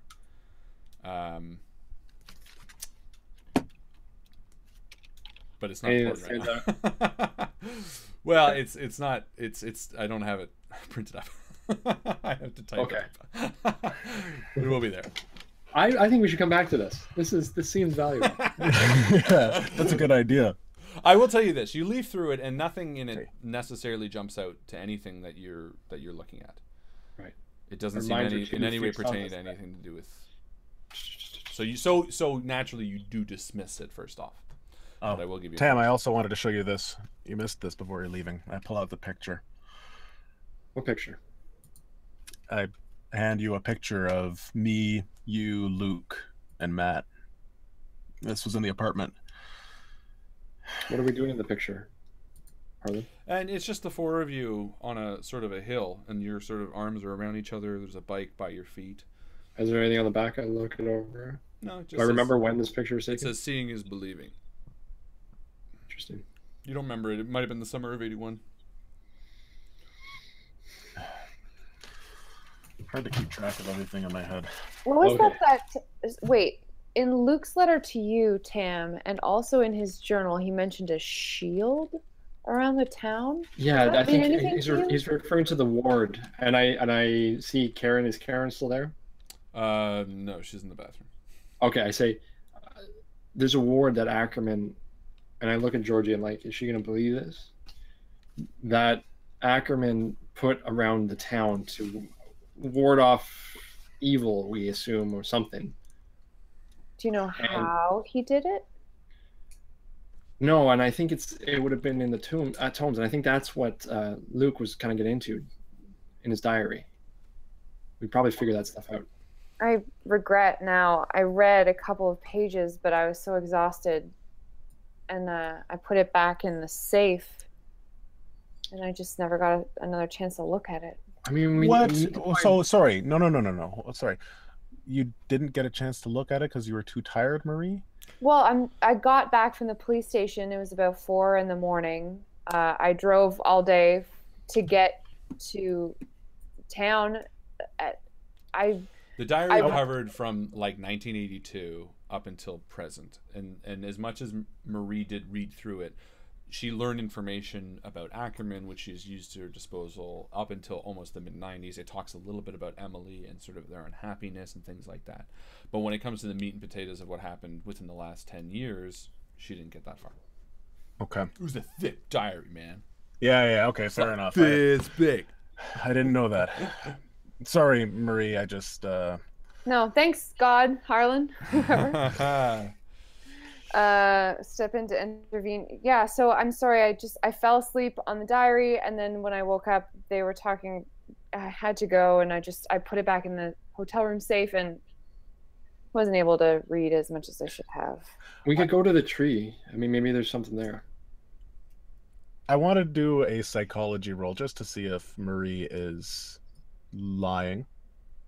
She is not. She's not lying? Okay. All right. She's not... You're not... Okay, you're not hiding anything from us then, Marie. Like, I promised you. You trust her. I do trust you. I just want to make sure that we have all of the pieces available to us. Okay? Completely. Yeah, we could go back to the tree, Tam, but I don't know what it would accomplish. I mean, we could run it by the list and see whether or not it's the same. You get a text from Sheriff Paul Hall, and he says, "We've unlocked the phone. You'll each want to see this. Where are you okay to meet?" Should we meet him by the tree, I say, so that way we can tell him about the list? Yeah. I Sure. mean, it's right in the middle of town. Is that maybe we don't want to be seen there? We don't know who's watching us. Then at the diner. Or, yeah. Yeah, Let's just meet at the diner. diner sounds good. The Okay. Halton Diner? Okay. So you text him back, the Halton Diner. And as you make your way, you fold the list up into your pocket. And you make your way out of the library and head towards the diner as the sun is just starting to set. The town is becoming alive with Hallows Eve. Kids are already starting to come out, younger ones, of course. And as you head up to the Halton Diner, the jack-o'-lanterns are lit. And the images painted on with spray paint cans of goblins and ghouls in the front of the building make you feel nostalgic for your Halloweens growing up in Harper's Hill. And as you enter, you see the sheriff wave to you from the corner booth. And the three of you head towards him. "Hi. Look, this is... Well, I don't really know." What is it, Paul? And he kind of looks around to make sure that no one else in the diner is watching. And it's pretty empty for this time. Most people have gone out to start trick-or-treating. All right. Sheriff Paul Hall puts on a single plastic glove and hesitantly and carefully pulls a clear plastic baggie from his inside pocket. Inside it, you see a phone. He removes the phone from the baggie with a pained look on his face and turns to the four of you with pursed lips. "Look, I'm not sure what to make of this." He pauses for a moment as if searching for the words, then shakes his head and unlocks the phone. This is Candace's. He navigates the photos and videos section and opens the last video recorded and presses play, holding the phone towards you. The three of you see a field at night. A low-hanging fog like the one you saw the night previous clings to the tops of the tall grass as the camera shakes softly. It looks like it's being held by someone, but it's fixed on the dark and open field. The knee-high grass is overgrown, but the light from the camera is bright, and from it you can see maybe 5 feet in front of whoever's holding it. Again, Candace. You hear a tinny, heavy breathing from the phone's audio coming from Candace, and suddenly you hear her. "Fuck off!" she says. The voice is frail and young, but the camera stays fixated on the darkness. You search the video with your eyes, expecting to see something as she films the field, the tall grass, the darkening sky, and then the camera stops shaking. and holds on a tall patch of grass at the edge of a dirt path. As Candace's voice behind the camera breathes louder and heavier, you see something. At the bottom of the frame, right next to the sandy brown dirt, you see elongated fingers, black as the night themselves, slowly slip back into the tall grass. The camera spins around. You hear her fearful breathing, and she begins running. The camera now spinning in erratic fashion. For a moment, the video is frantic, filled with darkness, until you see the camera spin up towards the girl's face, and then back down towards the edge of the field, sand-colored ground. For a moment, it hangs there. Her whimpering breath, soft pleads, almost inaudible. And then you see it, so black you almost mistake it for water on the ground. It crawls, with its hands out like arachnid legs, its fingers long, and through the grass, in an inhuman fashion, it moves towards the camera, which is now madly shaking, before you hear her scream thunder through the microphone, and then the video stops. The frozen frame of the video stops on the creature once again, against the dirt. You can only see its arms outstretched before it, almost animalistic in nature, and yet it possesses a quality about it that feels human. Something about it is hollow, and it sends a chill up your spine. And we're going to end there! Woo! Something is alive in Harper's Hill. Ladies and gentlemen, thank you so much for hanging out with us this Wednesday night. Yeah! This was The Witch's Mark, Chapter 5, The Girl I Left Behind Me. Thank you so much for everybody chatting along and giving fantastic suggestions. This is a damn tough mystery to solve. And on Halloween night, well, let's see what the fuck happens. I want to give out the Endgame XP, as we always do. And I think this week, for the first time, I think, the most deserving person, I think, is going to have to go to my good friend, Mr. Dustin Wright. Hey! He did a fantastic job of commenting along and giving ideas and suggestions just like this one. I can't help but wonder if the murders are to weaken the ward around the town or to strengthen it. All great ideas, all great suggestions. So thank you so much. And thank you to the community in general for chatting along, for sharing your ideas, for sharing your thoughts. It makes this experience so much better. And thank you to these guys hanging out and solving this fantastic murder. It's not easy being green. It's not easy being green and figuring out a fucking difficult mystery. It ain't, but that's half the fun. Thank you so much for everything that you guys do. That is it from us on this night. Have a fantastic weekend and a fantastic rest of your week. And that's it from us. As Chris, my love, always likes to say, we'll see you around the table. We will see you around the table, guys.